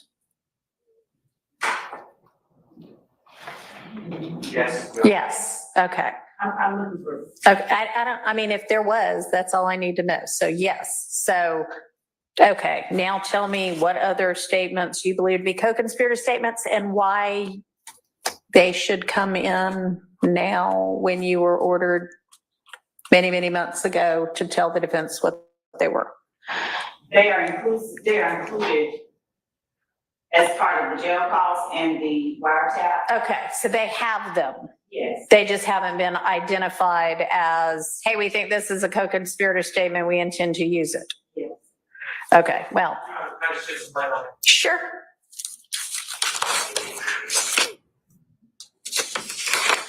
Well, I mean, I shouldn't say sure. Sure, you can try to, whether you're successful or not, I don't know. I understood. So when they say they've been provided, they have not been identified in any way, shape, or form. There are thousands of jail calls involving dozens of people. Yeah. There are about 3,000. I think you've said enough. I understand. Them provided in discovery, not identified as here are what we believe to be co-conspirator statements. Thank you. That was kind of what I thought when she said you have them in discovery. All right. So I would imagine that the discovery in this case is beyond voluminous. And at some point in a trial in this day and age, you know, how it's supposed to not be trial by ambush anymore. It's supposed to not be trial by ambush. And I'm not saying you're trying to ambush, but at least as of now, really well before now, you should have identified, I think this is a co-conspirator statement. And honestly, you should have identified out of the God knows how many rooms full of boxes of discovery, here's what we're actually going to use. So to the extent you haven't done that, I've already told you you're going to be doing that by telling us very specifically as to each witness, here's the evidence I intend to use.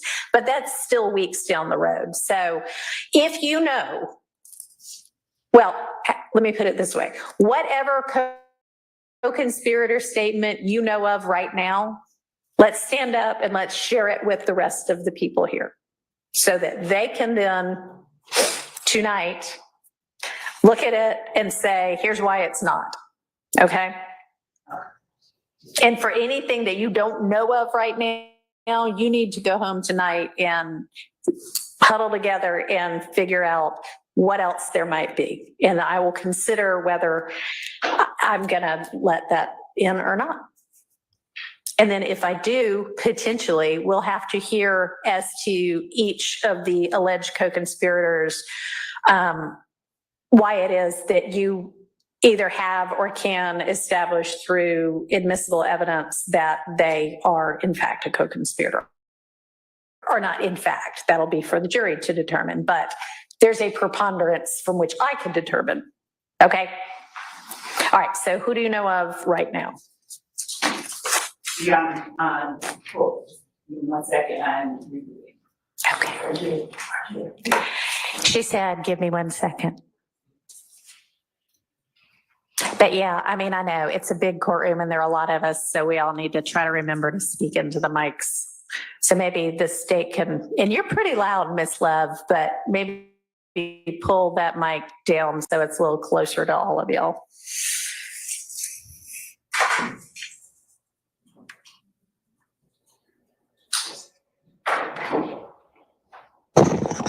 And so that the court knows what I'm doing, I overheated. And so I had to. By which you mean your laptop overheated? I do mean my laptop.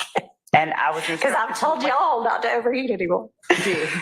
So that's what's okay happening.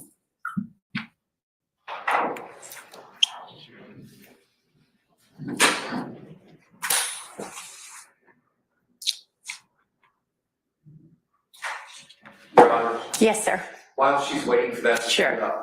Could I just briefly address a side issue? Sure. When we met for the status conference, Yes. I believe Mr. Harvey asked you if you would support us when other judges try to I drag recall us in. that. And you know what? Immediately thereafter, that very night, a federal judge reached out to me and said, "Oh, I'd like Mr. Harvey for trial." And I said, "No, you can't have him." So Thank you so much. Yeah. Your Honor. Mhm. But one thing that wasn't clear, or maybe I misunderstood it. You talked about when we say take a 1 week break, that if someone wants to call you in for motions, perhaps they can do that. Mm. So you were referencing that week last week where we were out and why we weren't working to prepare for this. Right. I was being called into court all over the state of Georgia, Sure, just I'd because, imagine. and maybe that was my fault because I wasn't clear whether you would support us if I told those judges, no, I'm in trial. Because we did have a lot of preparation to do for this week, but unfortunately, I was hauled over all over the state. Right. And we didn't really talk about that. Yeah, are you going to cover us for that as well so that we can work on this trial during those breaks? Because, I mean, we may just have to decide that on a break by break kind of thing.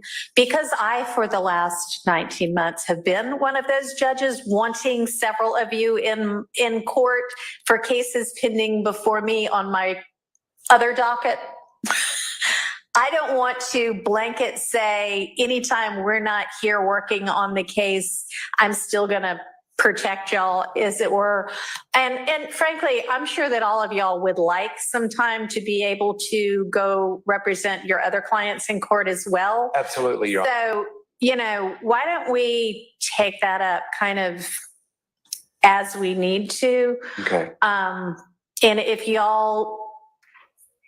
we are not in court, I hope that we will get into a rhythm if this case proceeds to continuation of trial, where we can have enough done that we can say go Monday through Thursday hard and take Fridays off, or take Friday mornings for motions and Friday afternoons off or something, but like a schedule so that y'all know if you are not prepping for the main witness in the case the next morning, that you can go to court and do some of your other representation. That would be wonderful, Your Honor. Yeah. At least speaking for myself. I mean, let's raise it with me when you need to, but Okay. I can't give you a blanket answer right Okay, now. thank you. All right.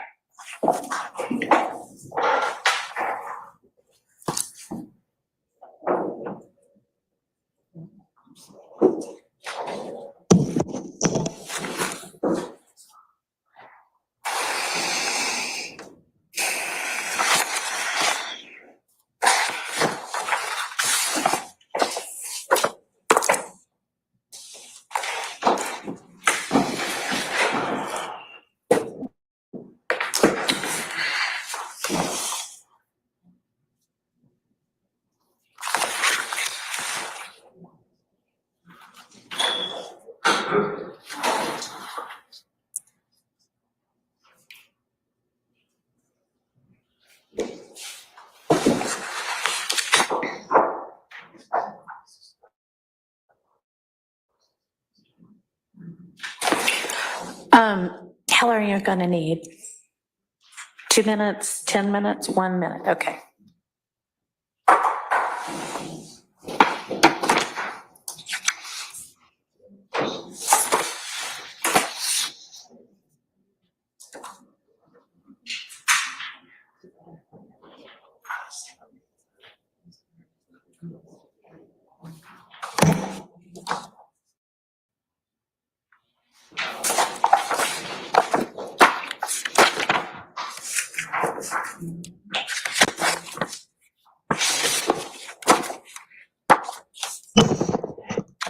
Your Honor, we're going to allow Mr. Atkins to stand up and give to the court the calls that we have identified within the wiretap that contain co-conspirator statements. Okay. One of the wiretaps. One of the wiretaps. One of the wiretaps. And Your Honor, this wiretap is a 6,000 open audio links. It has the date, the time. Okay. 90% of them have what they call reference numbers, where while they're watching the wiretap, they'll give it its own 4-digit identifier. Okay. Every now and then, the reference number will just say 0. I don't know why. So I think what makes the most sense for purposes of getting, I wanted for the defense to know where this specific audio is. I'm going to give, for most of these, I have the reference number, the date, the time, and sometimes I also have the PDF page on that document. So that's how I'm going to reference it for all parties to speak off the same sheet of music. Okay. Give me a ballpark before you do that of how many there are. Yes, Your Honor. Let me count these up. I'm ballpark. 5, 20, 100. More, they will be closer to 50 to 100. Okay. So instead of standing there and reading them all, do you have them in writing? I do. With what I can do is take, a lot of these have notes like next to them of things that stood out. And so what I can do is create a document that has the date, time, reference number. I would think that would be easier for everybody than making sure they write it all down correctly. Tell me this, what witness is this a wiretap of? So, Your Honor, there's 2 wiretaps. The specific one I was going to start with is Demekion Garlington, who is a severed co-defendant. Right. Okay. And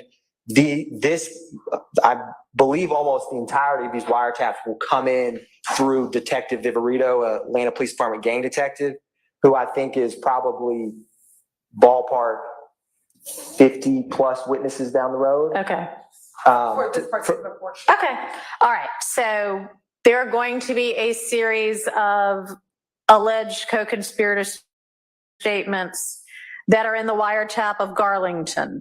I think I would imagine that the state could speak to me right now about what it is that you will use to establish that Garlington is a co-conspirator. You, Mr. Atkins, will put together the defense attorneys and the court today. Yes, Your Honor. And we can maybe do the litigation of that, maybe that week in August. So I will need at least the portion of the statements that is at issue as well. Yes, Your Honor. Okay, so that is one set of co-conspirator statements. You mentioned another wiretap of someone else. Correct. Of Mr. Sumlin, And who is also, he has pled guilty, but he was one of the 28 indicted defendants in this. So you've done your proffer for that one. That one will be easy if he pled guilty. Yes, Your Honor. Yes, Your Honor. All right, Sumlin. And you can do the same for him. Correct. Okay, perfect. And he has less, it's hard for me to ballpark That's fine. I just was like, if it's 2, you can read them out. But if it's some huge chain, then it's easier to just give them in writing. Yes, Your Honor. Okay. All right.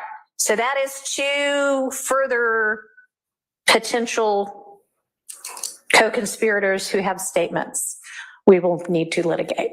Whom else? Your Honor, we have an additional co-conspirator statement from Mr. Copeland, a jail call. Okay. That's a part of the 5 jail calls. About a portion of the 5 jail calls. All right, hang on. Is that a surprise to anybody? Do I need to do a back and forth about whether it's fair for that to come in?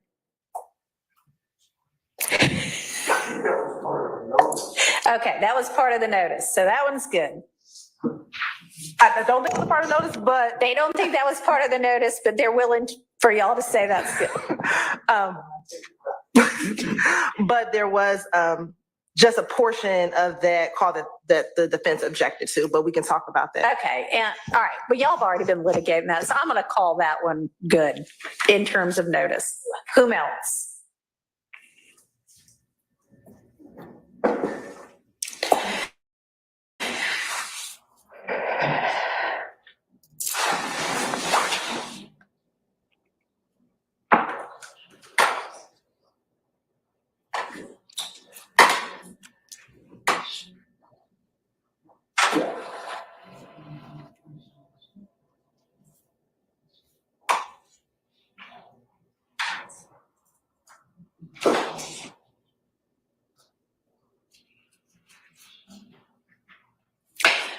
All right, question. So I'm looking at this November 2023 notice, and at this stage, when it was filed, they're talking about witness A. Y'all all know who is referred to in each of those at this point? Okay. Yes. Okay. We filed a supplement that wasn't filed. We gave to them. Okay. Witness A. All right.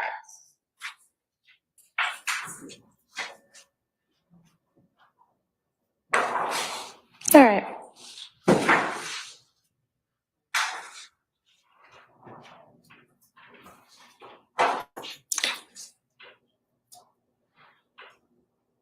Can you provide to this judge whatever that supplement was so that I know? Yes. Thank you.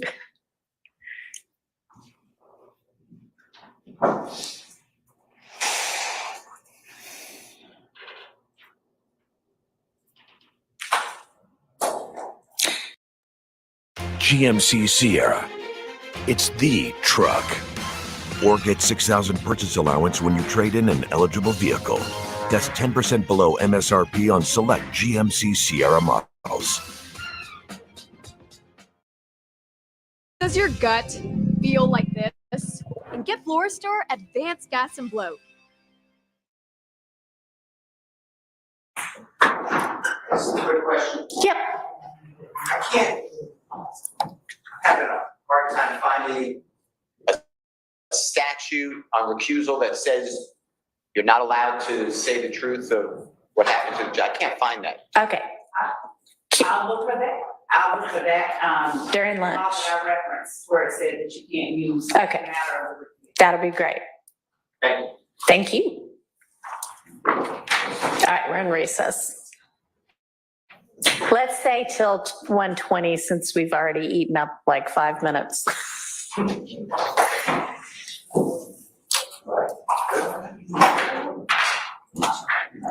Your Honor, are we looking for, I apologize for.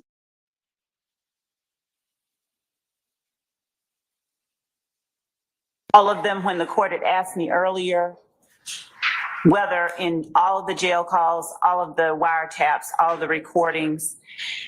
Yes, at this stage of the game, we need to give notice to the defense of every potential co-conspirator statement. And if in the afternoon you can do essentially what Mr. Atkins just did, it's going to be this set of statements, and we'll give you the details of where to find it later. That's fine. But yeah, it's going to be this witness, that witness, and the other witness in these statements as to each of them. Yes, because A, they need to know at this point, and B, we need to know what we need to litigate at this point. Okay. So yes, thank you. All right, in recess.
There's nothing more powerful than you making your thing happen, really going for it, doing business on your terms, giving it your all, making a difference, and loving what you do. Every single day, feeling fearless, fulfilled, free. When there's nothing holding you back, what would your thing be? Slater King, let's talk about the island. Welcome to the jungle. I just disconnect. No work. Phones, please. Wait, for real? It's just better without phones. The idea is to go there and to come back different. Where's Jess? Who's Jess? My friend that was in the room next to mine. Something's making us forget. We need to find out what's really going on. It's a really special place.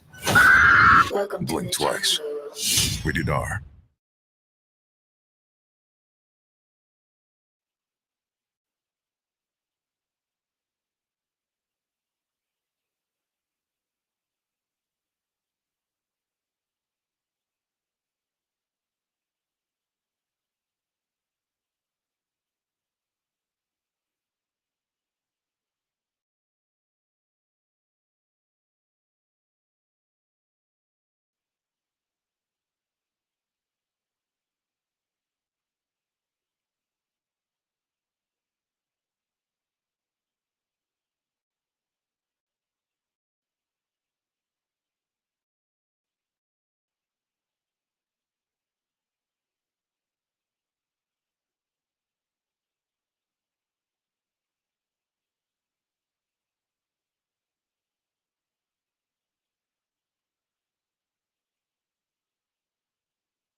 The excellence of driving a Buick is matched by the excellence of the dealership experience when you own a Buick.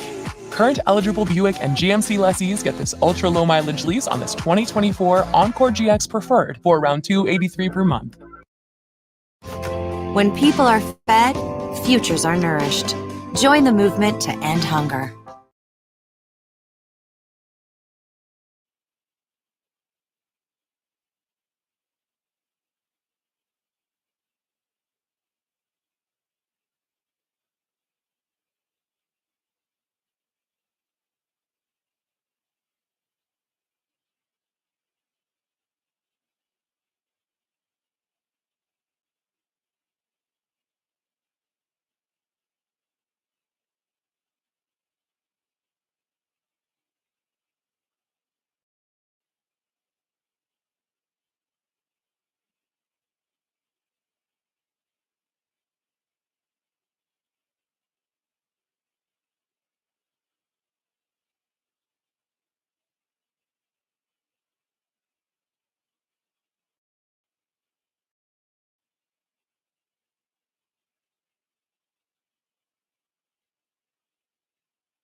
right, good afternoon. Hope everybody had a good lunch.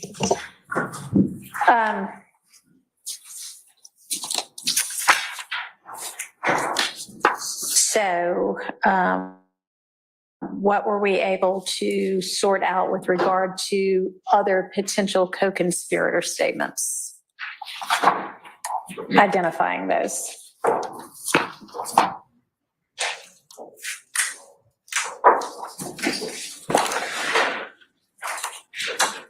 John, we have a list of potential ones. Okay. A broader universe.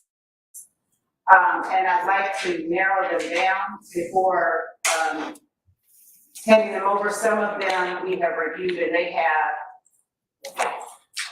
statements about drugs that we may not want to introduce. So there's a large volume of, for instance, calls that have certain commentary in them. Okay.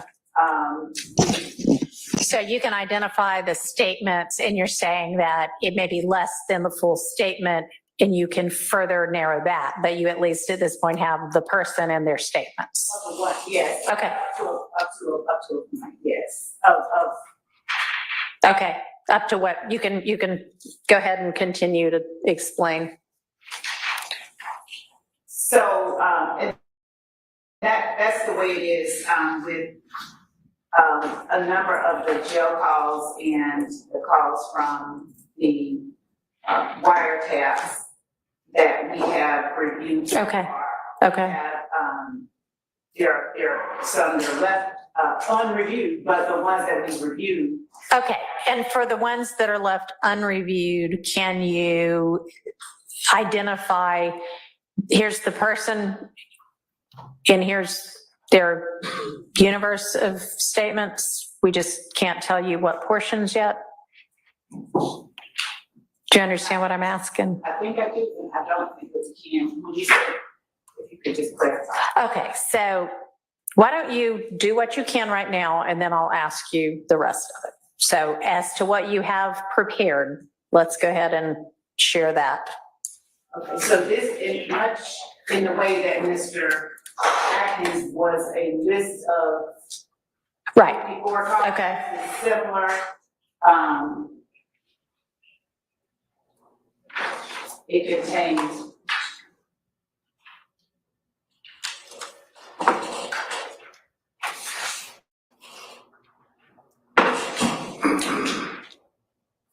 You don't have to count the number. You can just go ahead and give them the notice.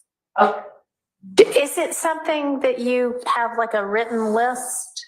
So yes, it's an internal list of notes Okay. and calls that are identified. Okay. So what I can do is provide to them just the calls that are identified. Okay, so do you want to do that in writing? Yes. Okay, so do you want, could you at least in court identify the witnesses?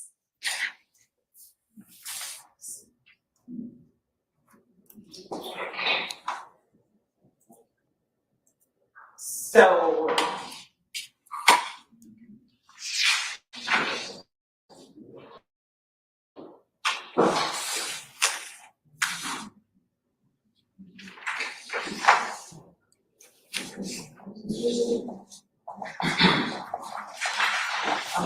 So when you say the witnesses, you mean who we're going to introduce me through? No, that's not what I mean. I mean, who is the alleged co-conspirator whose statement you think you're going to use? And if you have the witness you're going to use, I get it in through, that's great too. But we're looking for co-conspirator statements. So we need to know the ID of the co-conspirator. Okay.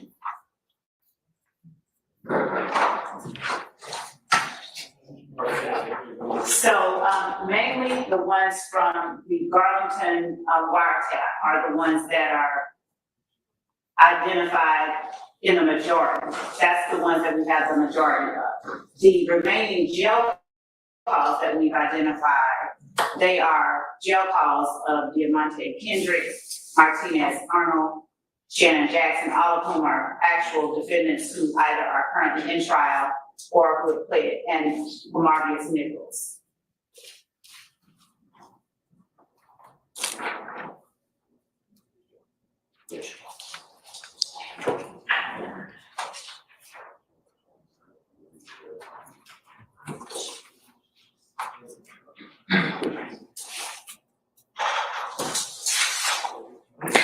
I'm sorry, I didn't, number one, I didn't hear that. Sorry, I just couldn't Okay. hear it. And number, my original objection just was, Is your mic on? my original objection was too little, too late. In other words, I understand. okay. I'm just so- trying to sort out what there even potentially is at this point. And then, which is harder than it should be. And then I will hear why it hasn't been shared before and why it should now be permitted regardless. Thank you. Thank you. So can you say those four people again louder so Mr. Harvey can hear? Yes, Your Honor. The jail calls, the jail calls of the persons that I have in my hand that we're reviewing are jail calls of people who are currently on trial or who were on trial and entered a plea. Okay. So I don't think that counts for what Mr. Harvey is talking about in terms of co-conspirator statements. In other words, for instance, I have Mr. Kendricks, Mr. Stillwell, Mr. Nichols, jail calls that we had under review by the team who was working on that. And that we've identified calls from that we intended to use. If I may respond to that, if it's Mr. Nichols' phone calls, the kid has been in jail for a couple of years, number one. Number two, those are his statements. I'm entitled to those under the discovery statute. And if they're just looking at them now, 2 years later, you should, without any question at all, exclude those. I mean, this is, okay. Come on, So, 2 years later. it is my understanding that everything that my understanding based on your representation to me earlier today in court, that everything that you intend to use as a co-conspirator statement has been provided to the defense in discovery. Is that correct? Correct. Okay. And so what we're doing now is y'all asked that it be identified which are going to be co-conspirator statements. So it's not that you don't have it, it's that it has yet to be identified as a potential co-conspirator statement. So with regard to your objection about not having it, you have it, it sounds like. Now, if it's a statement of one of the defendants on trial right now, but it is going to be used against another one of the defendants on trial right now, it is, right? Yes. Then it is a co-conspirator statement. So, Mr. Nichols, Mr. Kendrick, Mr. Stillwell, you also said Mr. Arnold and Mr. Jackson. And did you say that both of those people have pled? Mr. Arnold has pled. Okay. And I said Jackson, but Jackson is Stillwell, so that was okay. a statement. All right. So the only person you've identified other than the three that are on trial right now is Mr. Arnold who pled. Right. And there's also Nichols, Kendrick, Stillwell. And I have a jail call from Quindarius Zachary. Okay. We've identified. That you've identified only now, not previously. So don't tell me that the three that were already identified, they don't have an issue with in terms of it. Late notice, yes. So was Zachary one of the people that had been identified in that November 2023 notice? Because the notice I have says person A, person B, so I don't know who they are. Right. So Not the jail call, the statements that he has made, but not the jail call. So the name, I believe Zachary is either A, B, or C. I have to look at our notes. Doesn't matter who. It's, yes, he was identified as one of the people whose co-conspirator statements were you intended to introduce, but the jail call wasn't identified within there. That is my. Okay. Is the jail call subsequent to the time that you provided the notice? No, the jail call date is 2015. It's in 2015.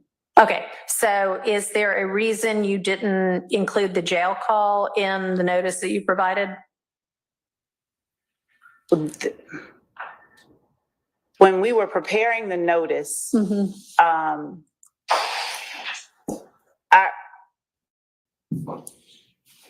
understanding of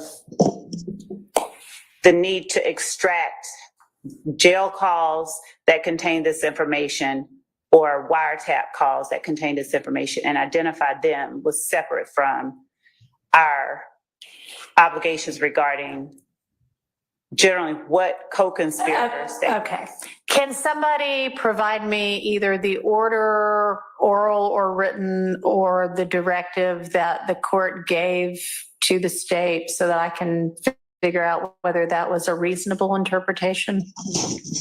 And we're going to get that for you. And at the time that we were under the obligation to present the co-conspirator statements, we were still, and the court was aware, we were still listening to, because there was an ongoing commentary about the jail calls and the number of them and identifying them. So we were still listening to. Okay. So at some point, presumably you completed your listening.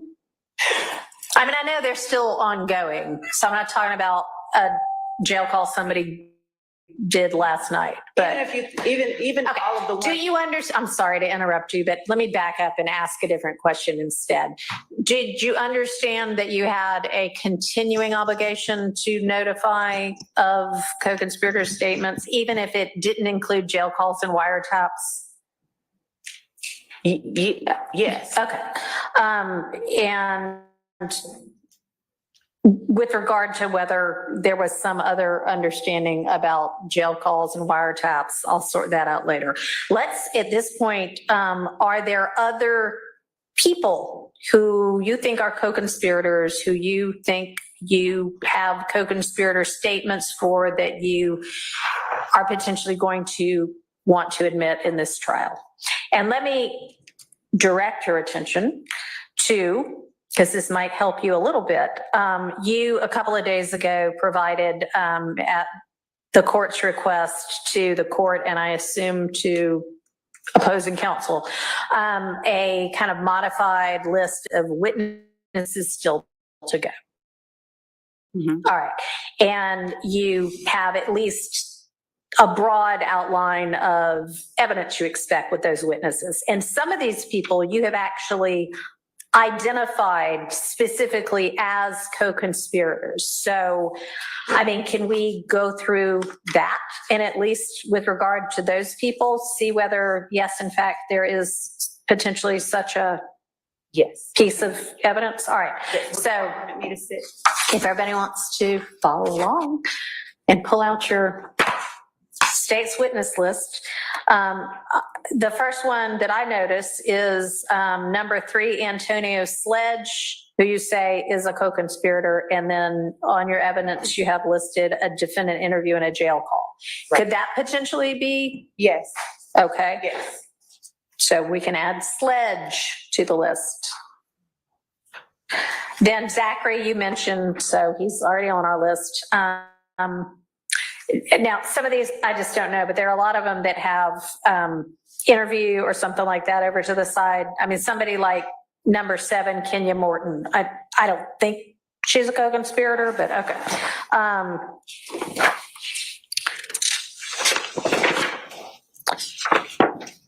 And then Arnold, who's number 27, you mentioned. How about number 35, Wooney Lee, who you have labeled as a co-conspirator? He is. Okay, and are there potentially co-conspirator statements from him?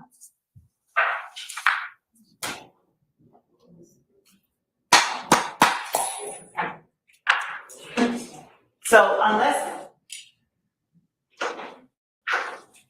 what we have of Winnie Lee consists of social media evidence. So arguably, if that could be considered co-conspirator statement.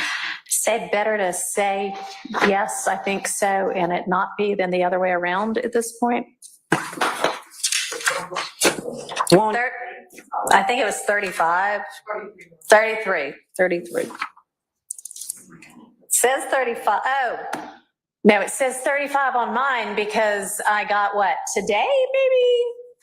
Or yesterday afternoon, an amended witness list that adds a few people. And Your Honor, for the record, it added 2 custodial records for Sprint and T-Mobile. Okay, so anyway, Winnie Lee, either number 33 or 35. How about, and you mentioned Sumlin earlier this morning, and Sumlin y'all already had notice of from November of 2023. So Sumlin's okay.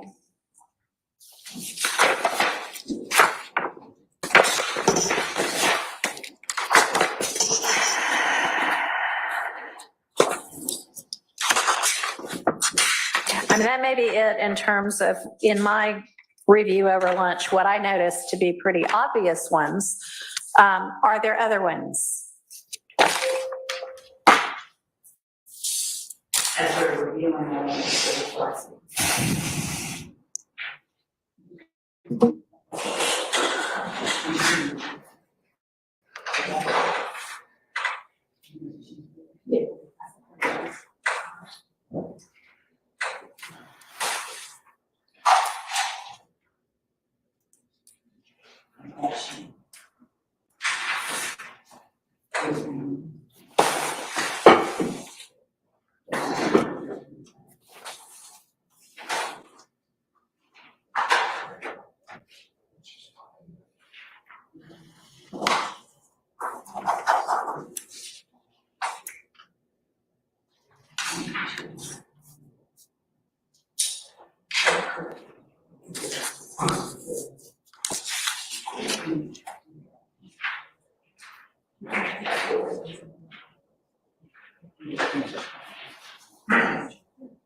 And Your Honor, I think I took it for granted, but all of the 6 co-defendants currently on trial, their statements, their social media, and the jail calls that they have, that we have of them, would be considered co-conspirator. All right, and I think that with regard to the 6 co-defendants on trial, it is, I mean, pretty obvious considering that there's a RICO count as well, that the state considers those people to be co-conspirators of each other.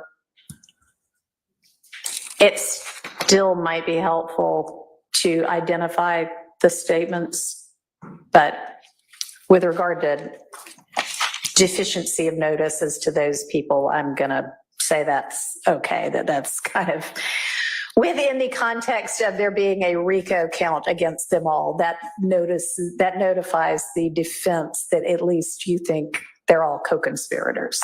So if you can identify the statements as well. So that leaves, I guess, so does that mean that there are no others other than the ones we've run through just now?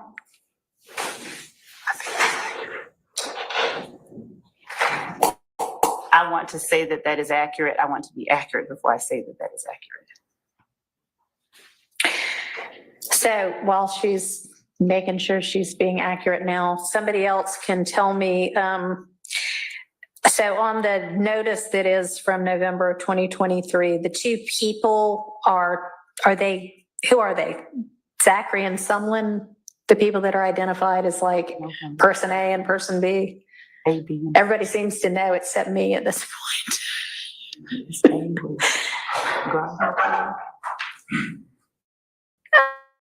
I mean, y'all know at this point. So how about somebody on the defense side tell me? And you don't even have to say who's who, just.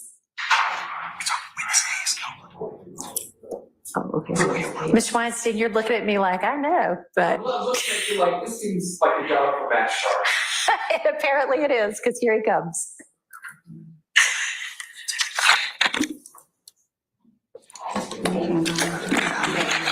I'm looking at, am I correct that you're asking about this notice of the three?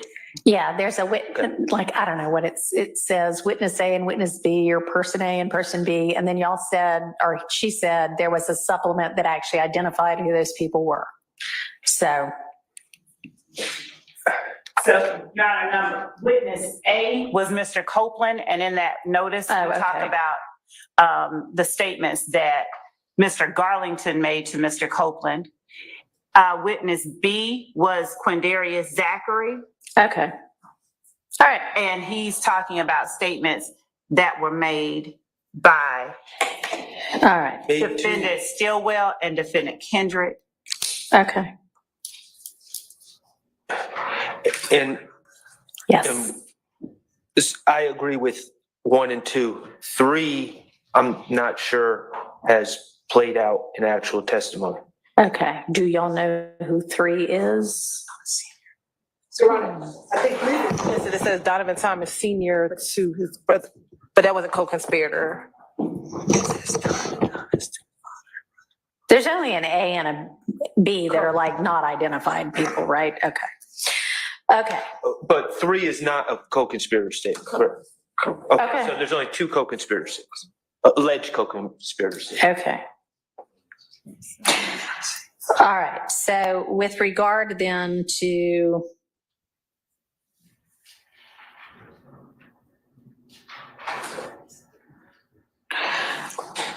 Damone Blaylock, Your Honor, there are statements that are made. Well, there's social media that we have identified. Damone Blaylock is a defendant in this case who's been severed. Okay. He, social media from the incident listed on the indictment that he was already tried for with one of the other defendants currently on trial. Okay. And Lee is also a severed co-defendant, right? Lee, yes. Okay. How about Sledge? Sledge is a co-defendant that already pled guilty. Okay. All right. Yes. You might want to know Mr. Lee, William Lee, he resolved this case. Okay. But I mean, he was at one point part of this indictment, the big indictment. Okay. All right. So then really for everybody that was a part of this indictment, everybody was charged under the RICO count, right? Yes. Okay. So it will come as no surprise that the state thinks they are co-conspirators because the state literally alleged that in the indictment.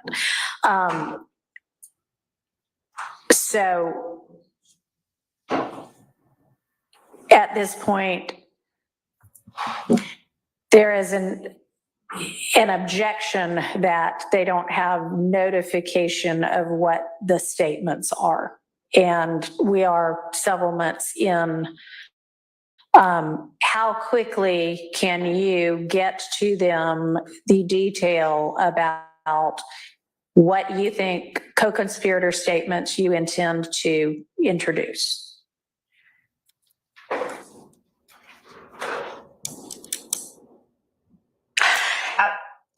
Go ahead.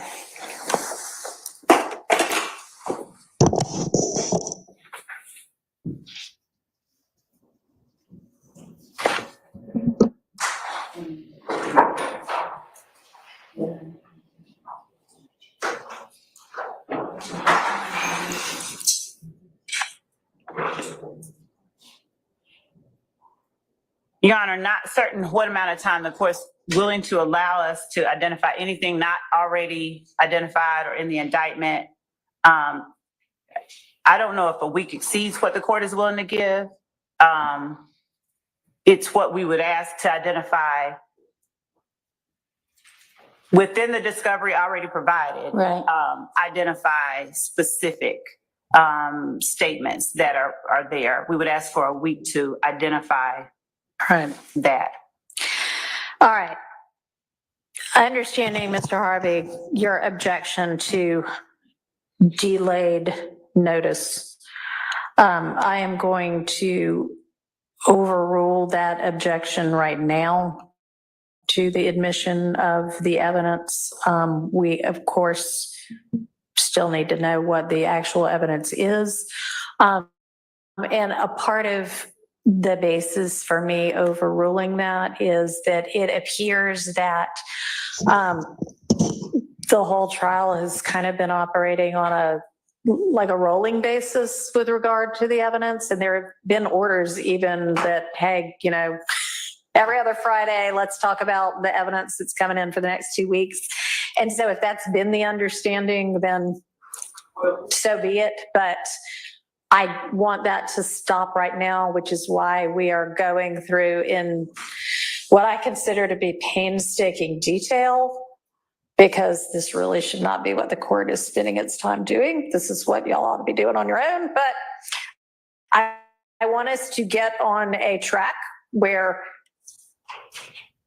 the litigants know what is potentially coming in against them, less than here's the universe. And I want us to be efficient, but I don't want y'all, anybody, either side, having to try the case sort of, you know, blind, or practically blind. So let's, now that I hope we all are getting a better understanding of how it ought to work moving forward,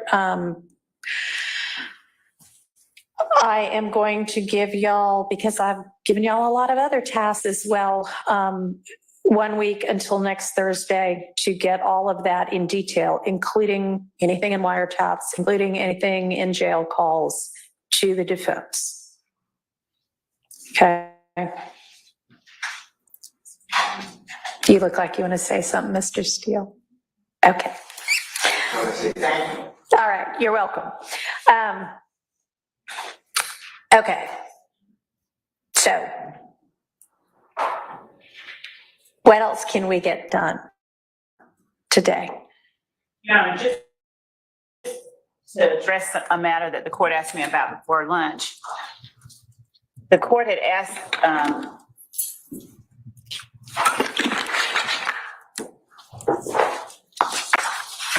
when I represented that my understanding, if I'm not mistaken, was that the matter of disqualification of a judge was not competent evidence to be used in the trial. I think I said something akin to that. Yeah, and you said you had some kind of law that you could provide to us. What I referred to was Georgia Uniform Superior Court Rule 25.6, and my understanding of it. Okay. If it's different than the courts, then that's not unusual. But the last 2 lines of the rules say that if a motion to recuse is sustained, the selection of another judge to hear the case shall follow the same procedure as established in Rule 25.4. Any determination of disqualification shall not be competent evidence in any other case or proceedings.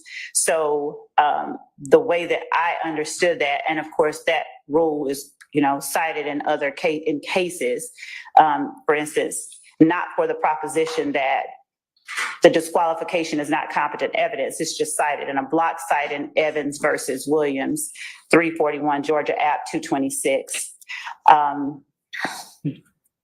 But that's my understanding. If my understanding is not in line with what the court's understanding is, we would have other arguments against the idea that somehow the recusal of the former trial judge is competent evidence and in some way relevant to whether or not the defendants did or did not do what they are alleged to have done. Well, it's not relevant evidence as to whether the defendants did or did not do what they're alleged to have done. It cannot in any way be evidence of that. I mean, I was as to relevance. That was why I was saying. All right. So relevance will be a separate issue from whether it is, and I can already anticipate the argument because I would make this argument. What you just read says any other case or proceedings. What does that mean for the case that it happens in? So I think we probably need a little bit more research. And that is what I sought to do over the lunch hour, but I did not find any Georgia case law that elaborated on that. I didn't find any case law that elaborated on that. And so that was, all right. That was where I stood. Okay. Well, thanks for letting us know what it is you were referencing, and I'm not sure if it actually answers our question or not. And it might not need to, because the relevance issue may be what answers that question, because we cannot, well, and it may be that, I don't know, I will entertain whatever y'all want to submit on that. Either competency-wise or relevance-wise, although I think I pretty fully understand the defense argument on it. But, okay, thank you. So,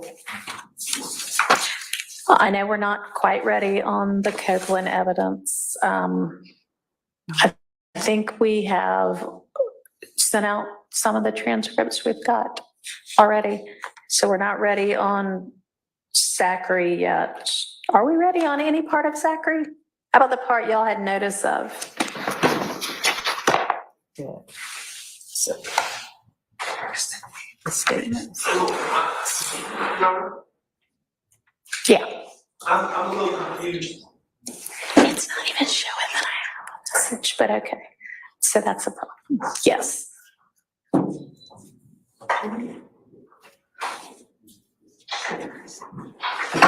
So regarding Zachary, when we're talking about the co-conspirator statements,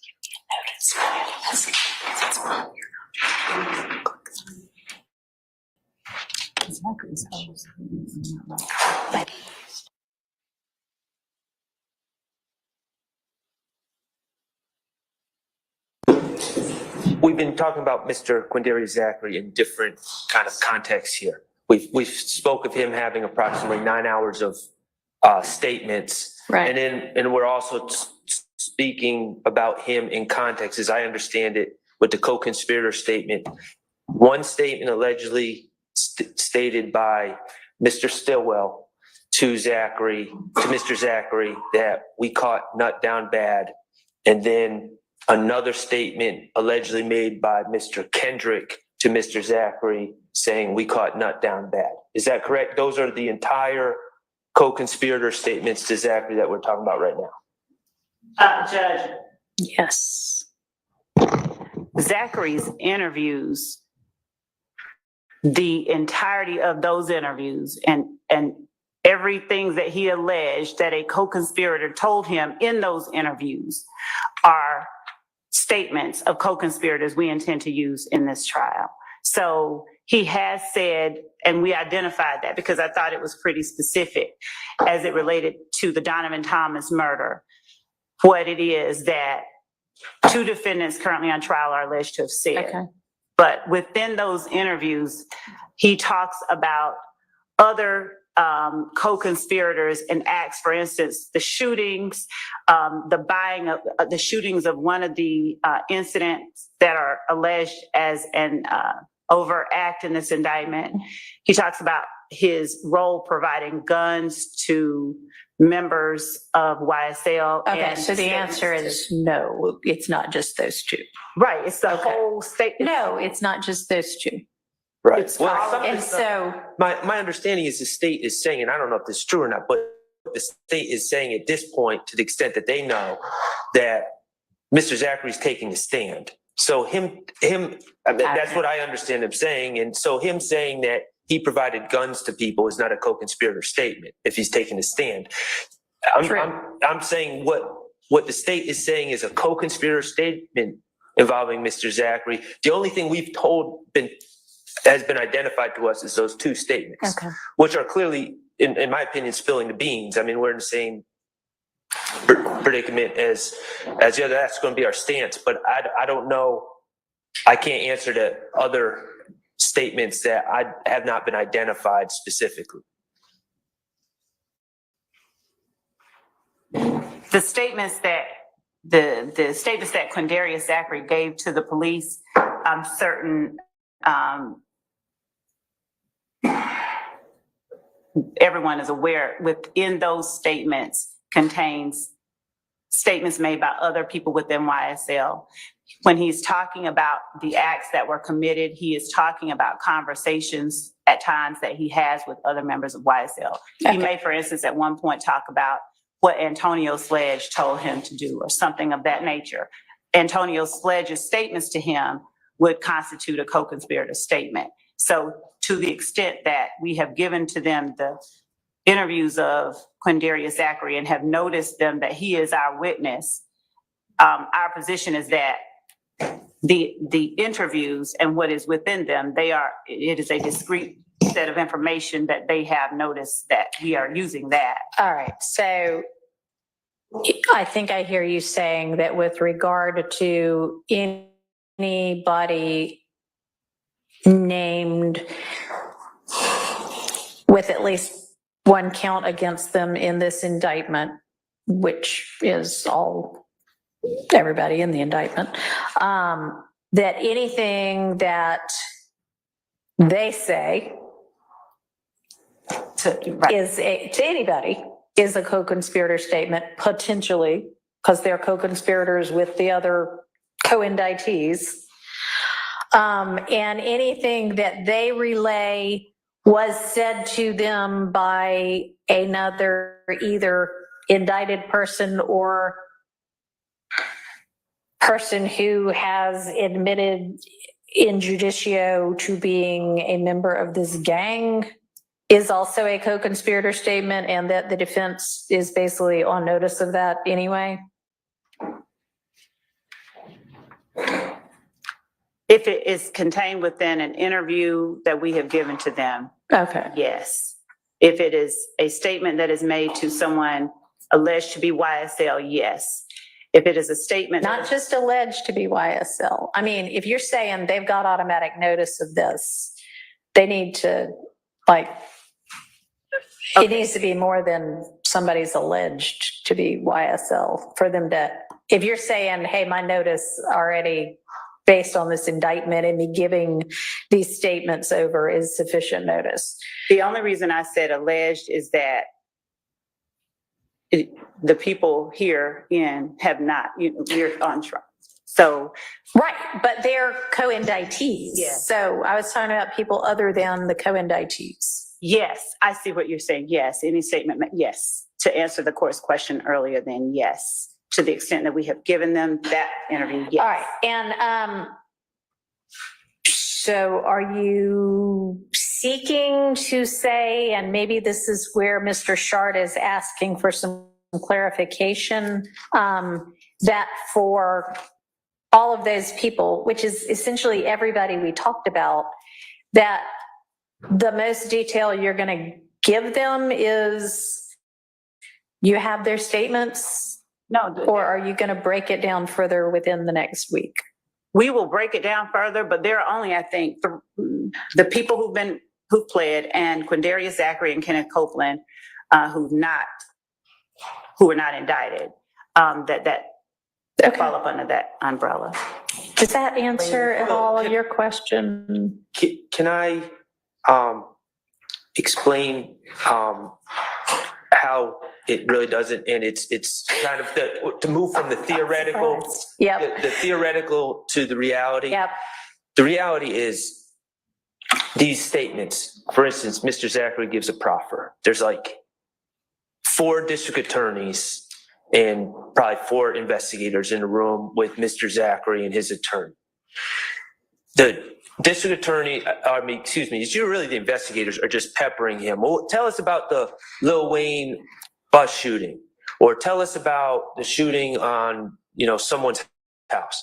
And to the extent that, now I get it if Mr. Zachary's saying he was there for a certain event, but there's discussion of a lot of it.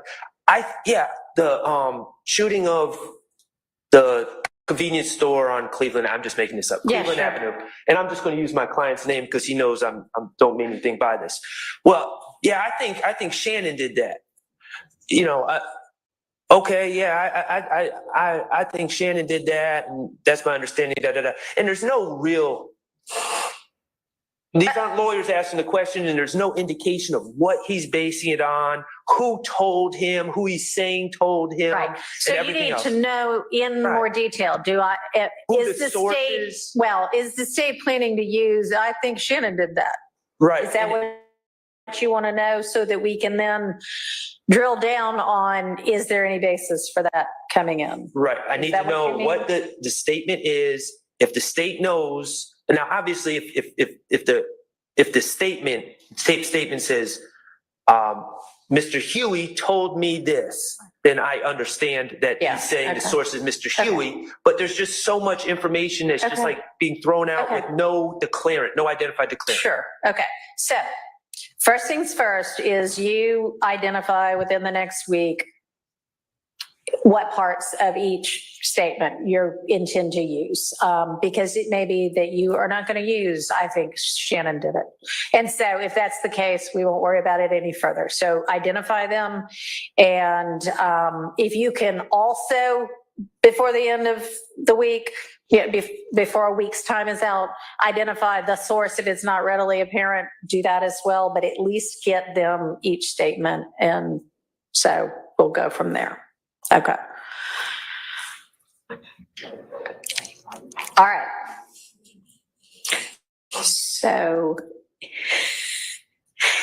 what else do we need to think about? Because I mean, and I hope we can actually go through more evidence, but all of what we're doing right now is productive, even though we're not hashing out the details. We're at least winnowing, narrowing, which is good. So I don't have an agenda anymore. My agenda got hijacked. What else can we do that's productive today? Anybody have any ideas? Mr. Steele. Okay.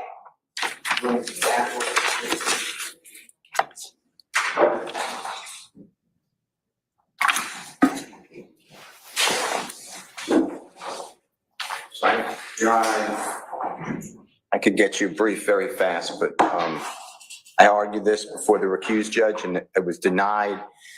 The former judge would not give me a certificate. I took it to the Court of Appeals of Georgia under the collateral order doctrine. I lost, and then the Supreme Court of Georgia denied cert. Okay. But there's a ruling on it. Okay. So if you don't want to rehash it. I don't even know what you're going to ask about.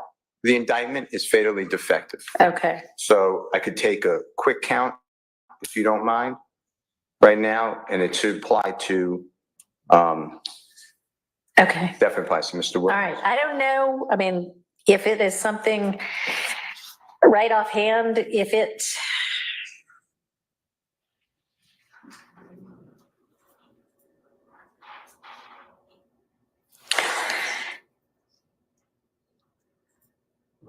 Go ahead. Okay, well, it's a general demur. I was going to do it again at appropriate time, but since you asked. Since you don't have anything else to do right now. Okay. So in count 56. You know what? Let me grab my copy of the indictment. Okay, count 56. I'll get you the page. Give me a minute.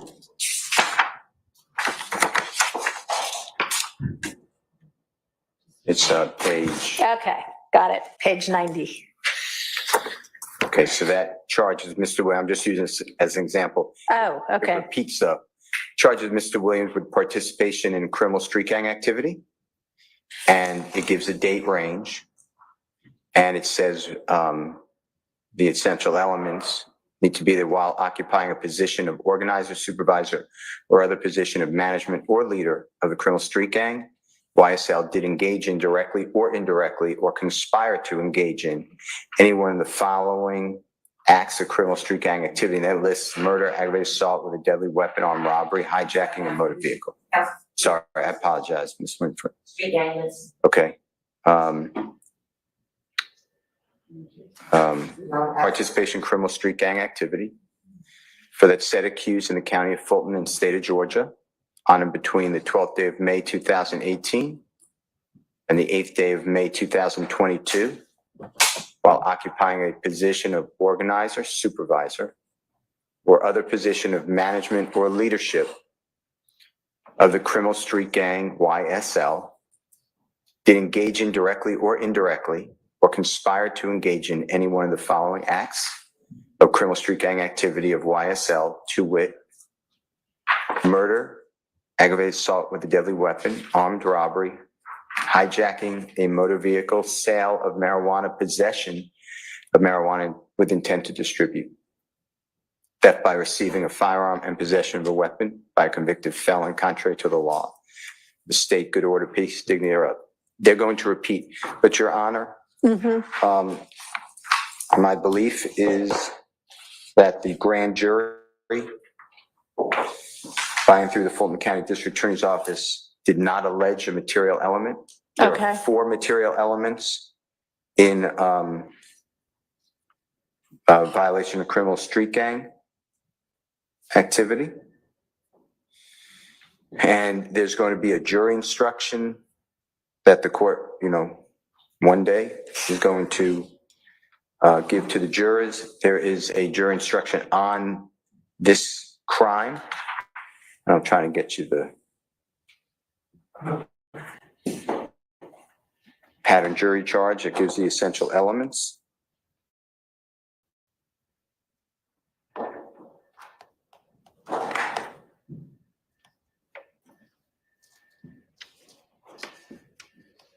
And that would be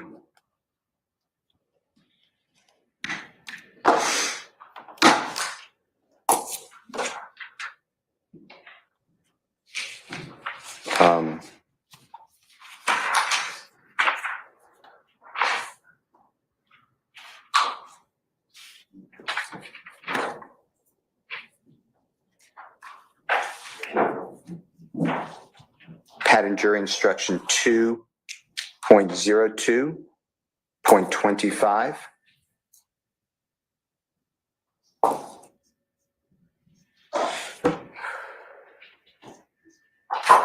And there's also case law that one of the essential elements is that the crime was committed to further the interests of the gang.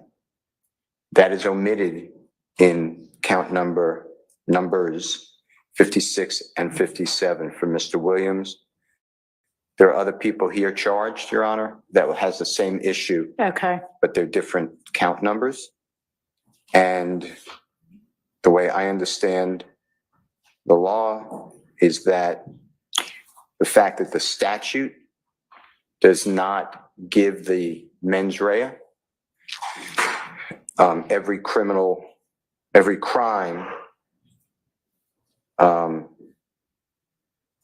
has to have the mens rea attached to it.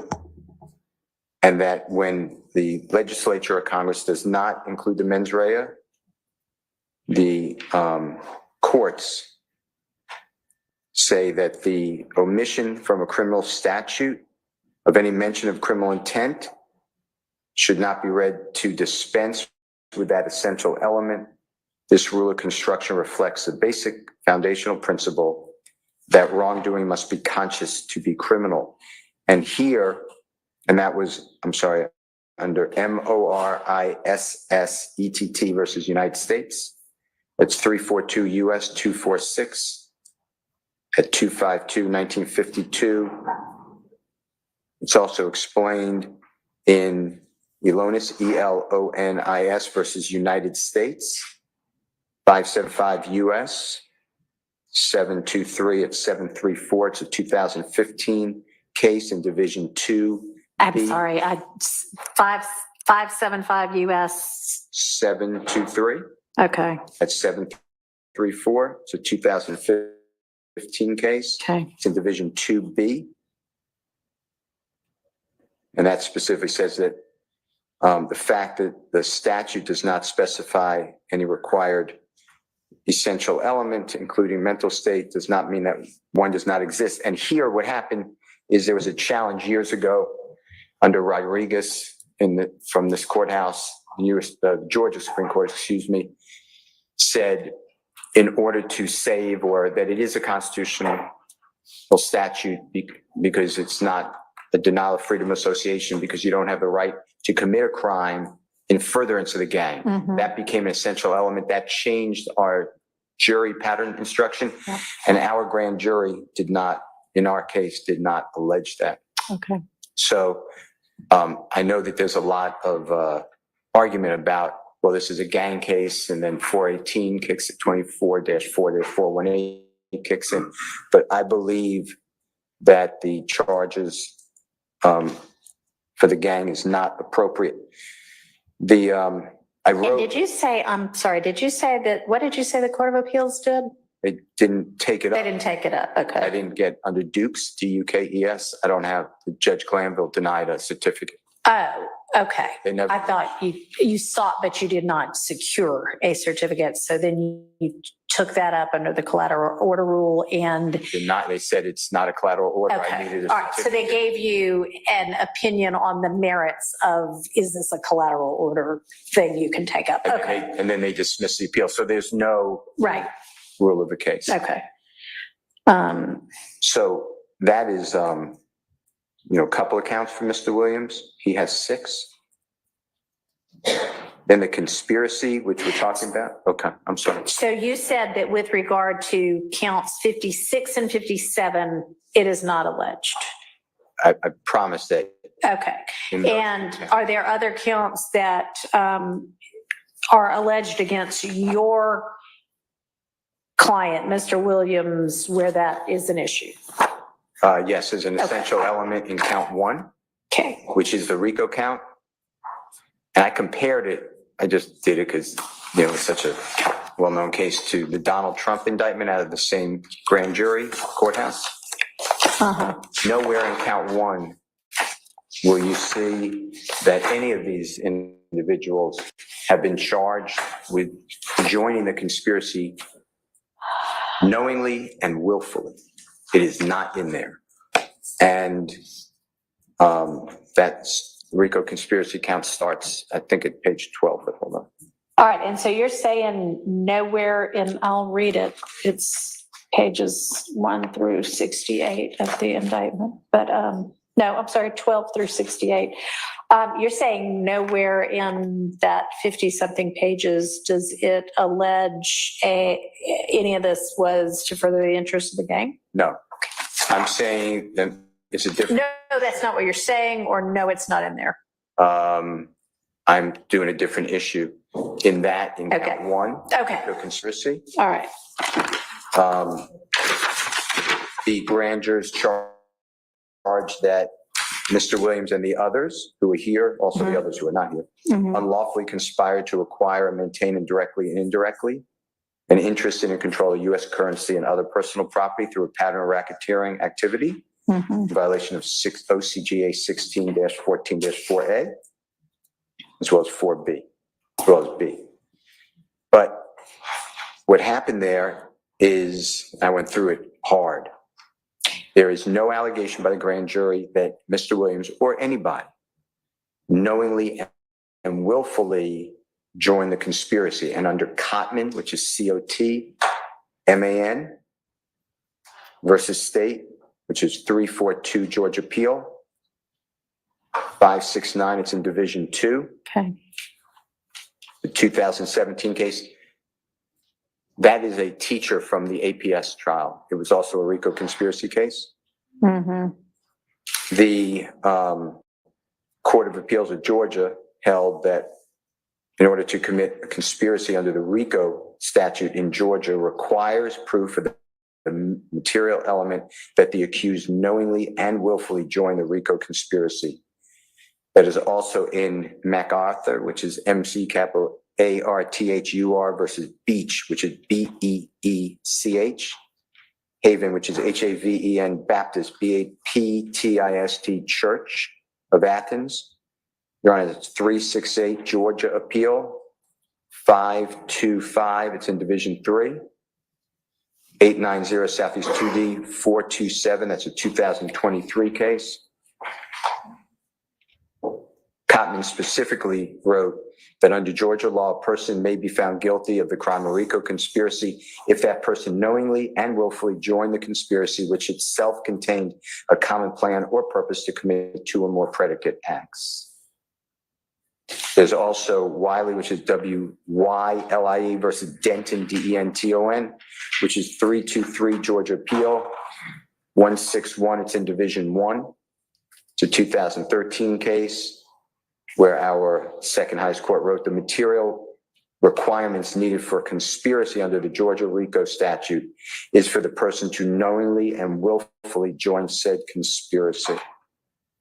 There's another case called Z, like in the Honorable Lawrence Zimmerman -space, SPACE, Inc. versus Dan Tanna's DANTANNA''S CNN LLC, and that's at 349 Georgia Appeal 248. It's a 2019 case. And what I used also was, I just looked at Donald Trump's indictment. I was interested in it. Mhm.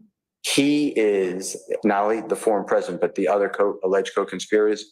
They are charged several times with knowingly and intentionally joining this conspiracy. And it's not here for Mr. Williams. And mens rea is a material element of the crime and must be alleged in the indictment. That's in Eubanks, EUBANKS versus State, which is 317 Georgia, 563. It's in Division 4. It's a 2023 case. So, you know, as you're going through this, if you're going to reconsider it, I will bring it up later, obviously, because I believe at a directed verdict motion, that would be relevant as well. But, you know, I don't know what it's like ever to be a judge. And I certainly don't know what it's like to come into a case like you're coming in. So if this helps, this is ripe under State versus Heath, HEATH. Once the jury is sworn, a general demurrer can be made orally or in writing. I actually put this in writing. Okay. But I waited till the jury was sworn, and I did that, okay. I mean, intentionally, because jeopardy attached. So. Sure. Yeah, and if it is already in writing, I'd love to have that. And I assume this got argued at one point before if the prior judge made a ruling. So if there's a written response from the state, point me to where I can find that as well. If there's not, point me to where, like what date it's argued. I have the order, and I filed that in a motion that I gave to the Honorable Court. Okay. I'll get the motion, I attached it, but I didn't give you my brief. So the court's permission, and of course the state has it already, but I'll resend it. Is it filed in the case somewhere or? Went to the Court of Appeals. Oh, okay, that brief. Yeah, sure. I'll take it all. Okay. And then I'll assume the state filed some sort of a response, maybe not this team right here, but, and it may have been that more about that was about collateral order or not, but I'll take it for and read it for whatever it's worth. The state argued, and then they wrote the proposed order, which was signed by Judge Glanville. So, Okay. and it's a long order, Yeah. 12 pages. I'll take all of that. Okay. So I thought that would be, if you grant it, it would be helpful because it would knock out all this work. Yeah, it would. That is true. Okay. Thank you, Your Honor. Thank you. I'll get you that brief. All right. Appreciate it. Your Honor, I'd also point the court's attention to the transcript dated December 11th, 2023. It was filed on that date. Okay. Of at least one of the hearings where we addressed Defendant Williams' general demurrer claims. Okay.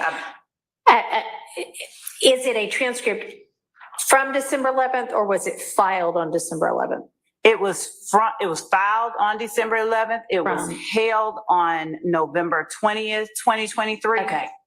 Okay. Thank you. And it was specifically as to Defendant Williams' plea and bar / motion. Great. Thank you. Appreciate that.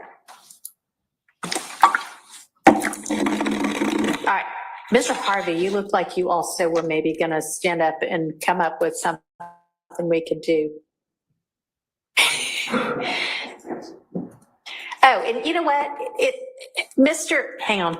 Sorry. If I don't do things when I think about them, sometimes they escape my mind.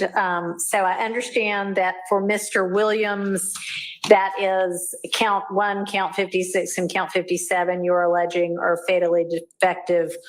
And you mentioned that may be true about other defendants as well. Are there other defendants who either have already made or intend to sometime before this goes to a jury make a similar argument with regard to counts that you have against you? I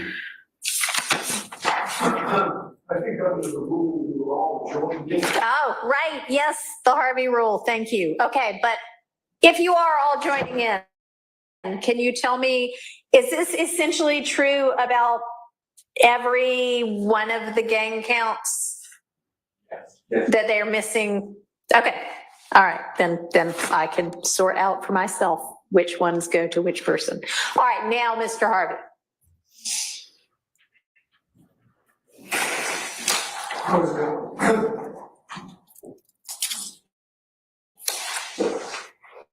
And this is more of an afterthought.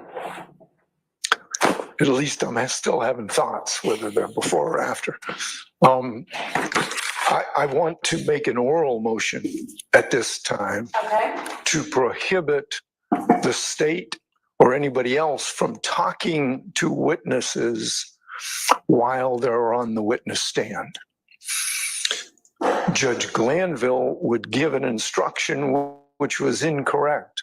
To witnesses, don't talk to anybody but the parties in this case while they were on the witness stand. The only one that is, the only people that are accepted from the no talking rule once a witness is on the witness stand is a criminal defendant and the defense lawyer, because that's a Sixth Amendment impediment. The case, as I remember it, is Perry versus Leak, Perry versus Leeke. It is a United States Supreme Court case, which indicates that other than the defendant, witnesses or parties are generally prohibited from talking to witnesses once they're on the witness stand. So I would like an instruction. I could write this out. I can ask for an instruction. That'd be great. I know you don't have to write out the motion. I mean, it's fine. I mean, that's generally my understanding as well, but it's been a minute since I've practiced. It's been a minute since anybody raised that issue. Is there some kind of an exception for I know if you're on the stand and then we take a lunch break or a restroom break or something, that's one thing. Is there anything about overnight that is different? Only for the defendant. Okay. And the defendant's counsel. That was the whole basis of Perry versus Leak. The state said in Perry versus Leak, hey, you can't talk to your client while he's on the witness stand. And the Supreme Court said that yes, because there were Sixth Amendment implications, that a defendant and a defense lawyer could, but generally other witnesses could not. Okay. So you're Hazy close. memory. Yeah. Yep. All right. Does the state have a response? Your Honor, I believe that the rule that Mr. Harvey is referring to essentially is the rule of sequestration, and as it relates to other witnesses and about talking about the witness on the stand's testimony. The reason I was looking feverishly is that Ms. Hilton and I had actually discussed this, and I had sent her a case, not from within Georgia, but it literally spoke directly to it. So I was at least looking for that, because I don't think that under the rule of sequestration that attorneys, I think that Judge Glanville had it right, attorneys are not prohibited from speaking to witnesses, but I want to make sure that we get the law. Let's make sure we get it right. So I'll submit whatever you want to submit on that as well.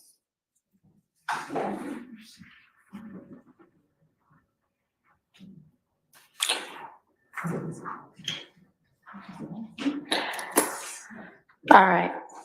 Thank you all. We're going to take a recess right now if there's not anything we can do immediately. And we will be back at 3 on a Rule 22 matter. Y'all got that notice, right? That there was a new Rule 22 filed? Yes, Your Honor. Okay. All right.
That's who filed the Rule 22. Good afternoon. All right, so you filed a Rule 22 at what, 11:10 or so. That's fine. The night before last. So, and you had said that you wanted to start recording for yesterday. And honestly, I didn't even know you had filed it until we were finished with the court yesterday afternoon at 4 something, because it came in so late. And normally the Rule 22s go to our public information office. I know about it now, and so I have provided notice to all of the parties, and I will listen now to or ask if there is objection from any of the parties or witnesses or victims to the Rule 22 filed by Ms. Bumpus.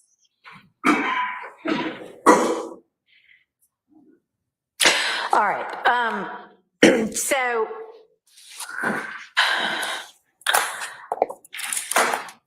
I am not real. So what are you looking to do? Your Honor, I just want to be able to record what's going on in the courtroom. All right. And you had already, I guess, yesterday live streamed from somebody else's live stream. What is that person's name? Miss Sylvia. Miss Sylvia? Yeah, she's sitting in the courtroom. Okay. All right. So there are an inordinate number of separate Rule 22s in this case. Anyway, I'm not really sure why everybody is not using the pooled media that is already, it's like 8 or 10 media organizations are using one pool, and then there's Miss Sylvia who has a separate one, and then lots of people who have the ability to take still photography and audio, and it's just a lot. It's like 8 or 9 different things. But I am not sure that yet another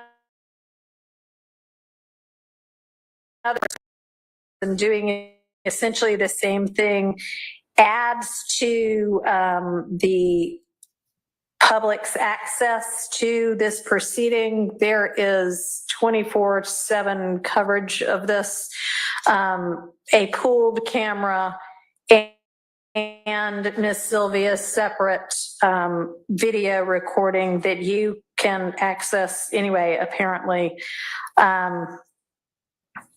So, if you want to be heard as to how that either increases the public's access or helps with the dignity of the court or the administration of justice or the truth-finding function of this proceeding, I'm willing to listen to what you have to say.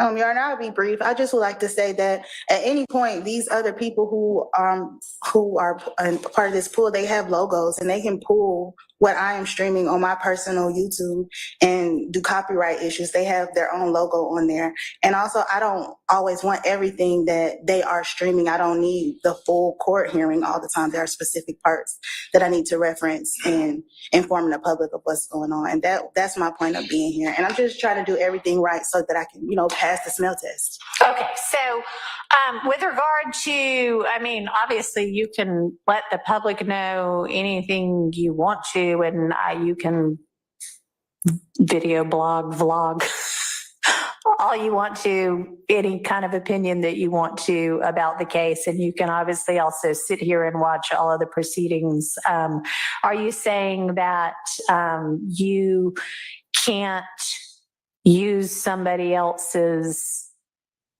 like the news media coverage? It has their logo on it. At any time they can say it's copywritten and take it from me. Okay. on my page. Have you asked anybody other than, is Miss Sylvia okay with you using her?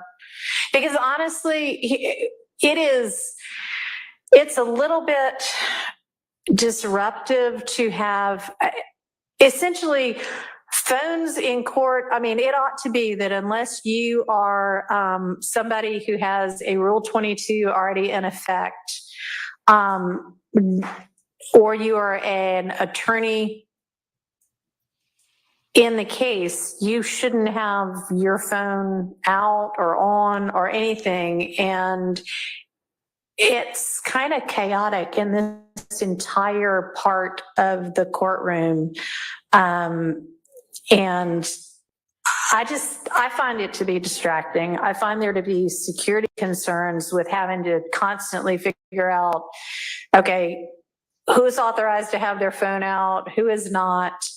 And so what I would like is until there's some point when you find out that you're not able to use somebody else's, what they've already taped. I mean, I'm kind of saying, why don't you and Miss Sylvia be the second pool? Okay, would that work? We'll try it out. Okay, so let's do that. Y'all are now the second pool. You will revisit it if I have an issue. Sure. Thank you, Judge. All right. Thanks. All right. Anything else we can do today? Or did I give everybody enough work that y'all can just go home and do your work? And y'all gave me plenty of work to do also. All right. So we are adjourned for the day. How about we see each other at 9 in the morning? Which doesn't mean when we get the jury back. If we get the jury back, I won't go back to 8:45. But let's see each other at 9 in the morning, and let's be ready to actually work on some actual evidence. Okay. All right. I just want to be clear. What is your expectation of what the evidence will be? If you guys. Are we going to be able to, so y'all are getting some of the transcripts of Mr. Copeland's testimony so far. What all have we already shared? No? We don't have any of his testimony? I thought we had at least the 11th. When are we getting that? By the end of the day?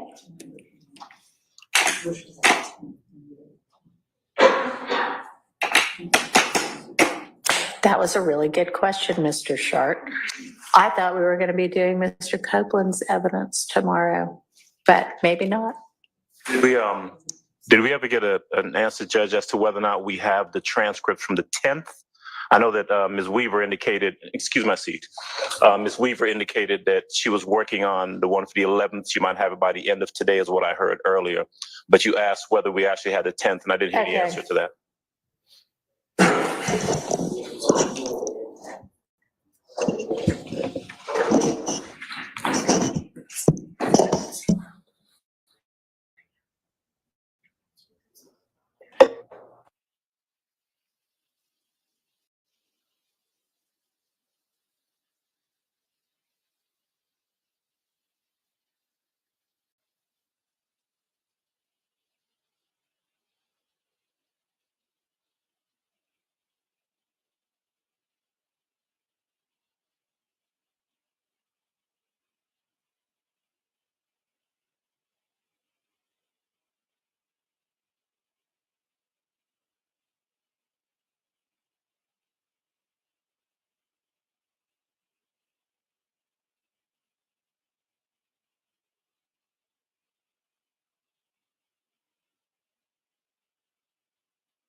The answer to that is no, we do not yet have the 10th. We had portions of the 10th, but they were the other portions of the 10th. So hopefully by tonight, the court reporter will have both the 10th and the 11th. Y'all should have Now, this isn't his testimony. This is y'all going through evidence, but y'all should have a rough of the 18th, the 21st, and the 24th already. And then the rest of it will be forthcoming. So I don't know if we can work on Mr. Copeland tomorrow or not. I don't know what can we work on tomorrow? No point getting together as much as y'all are all delightful. No point getting together if we can't get work done.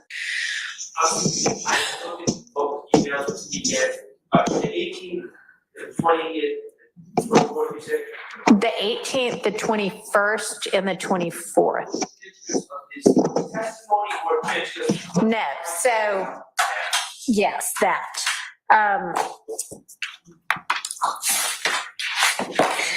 So he testified on the 10th, the 11th, and the 12th, and well, wow, okay. He testified the 10th through the 17th. And then y'all took up matters about the evidence surrounding him the 18th through the 26th.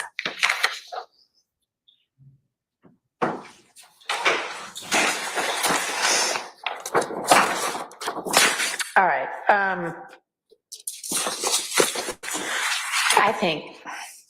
I think tomorrow might be more productively spent with everybody working on the things they need to work on.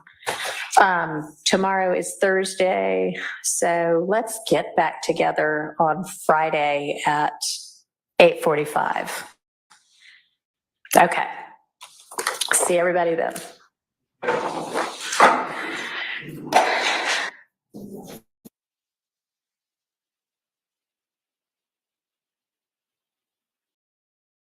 They said it was too late for me to go back to school, but with WG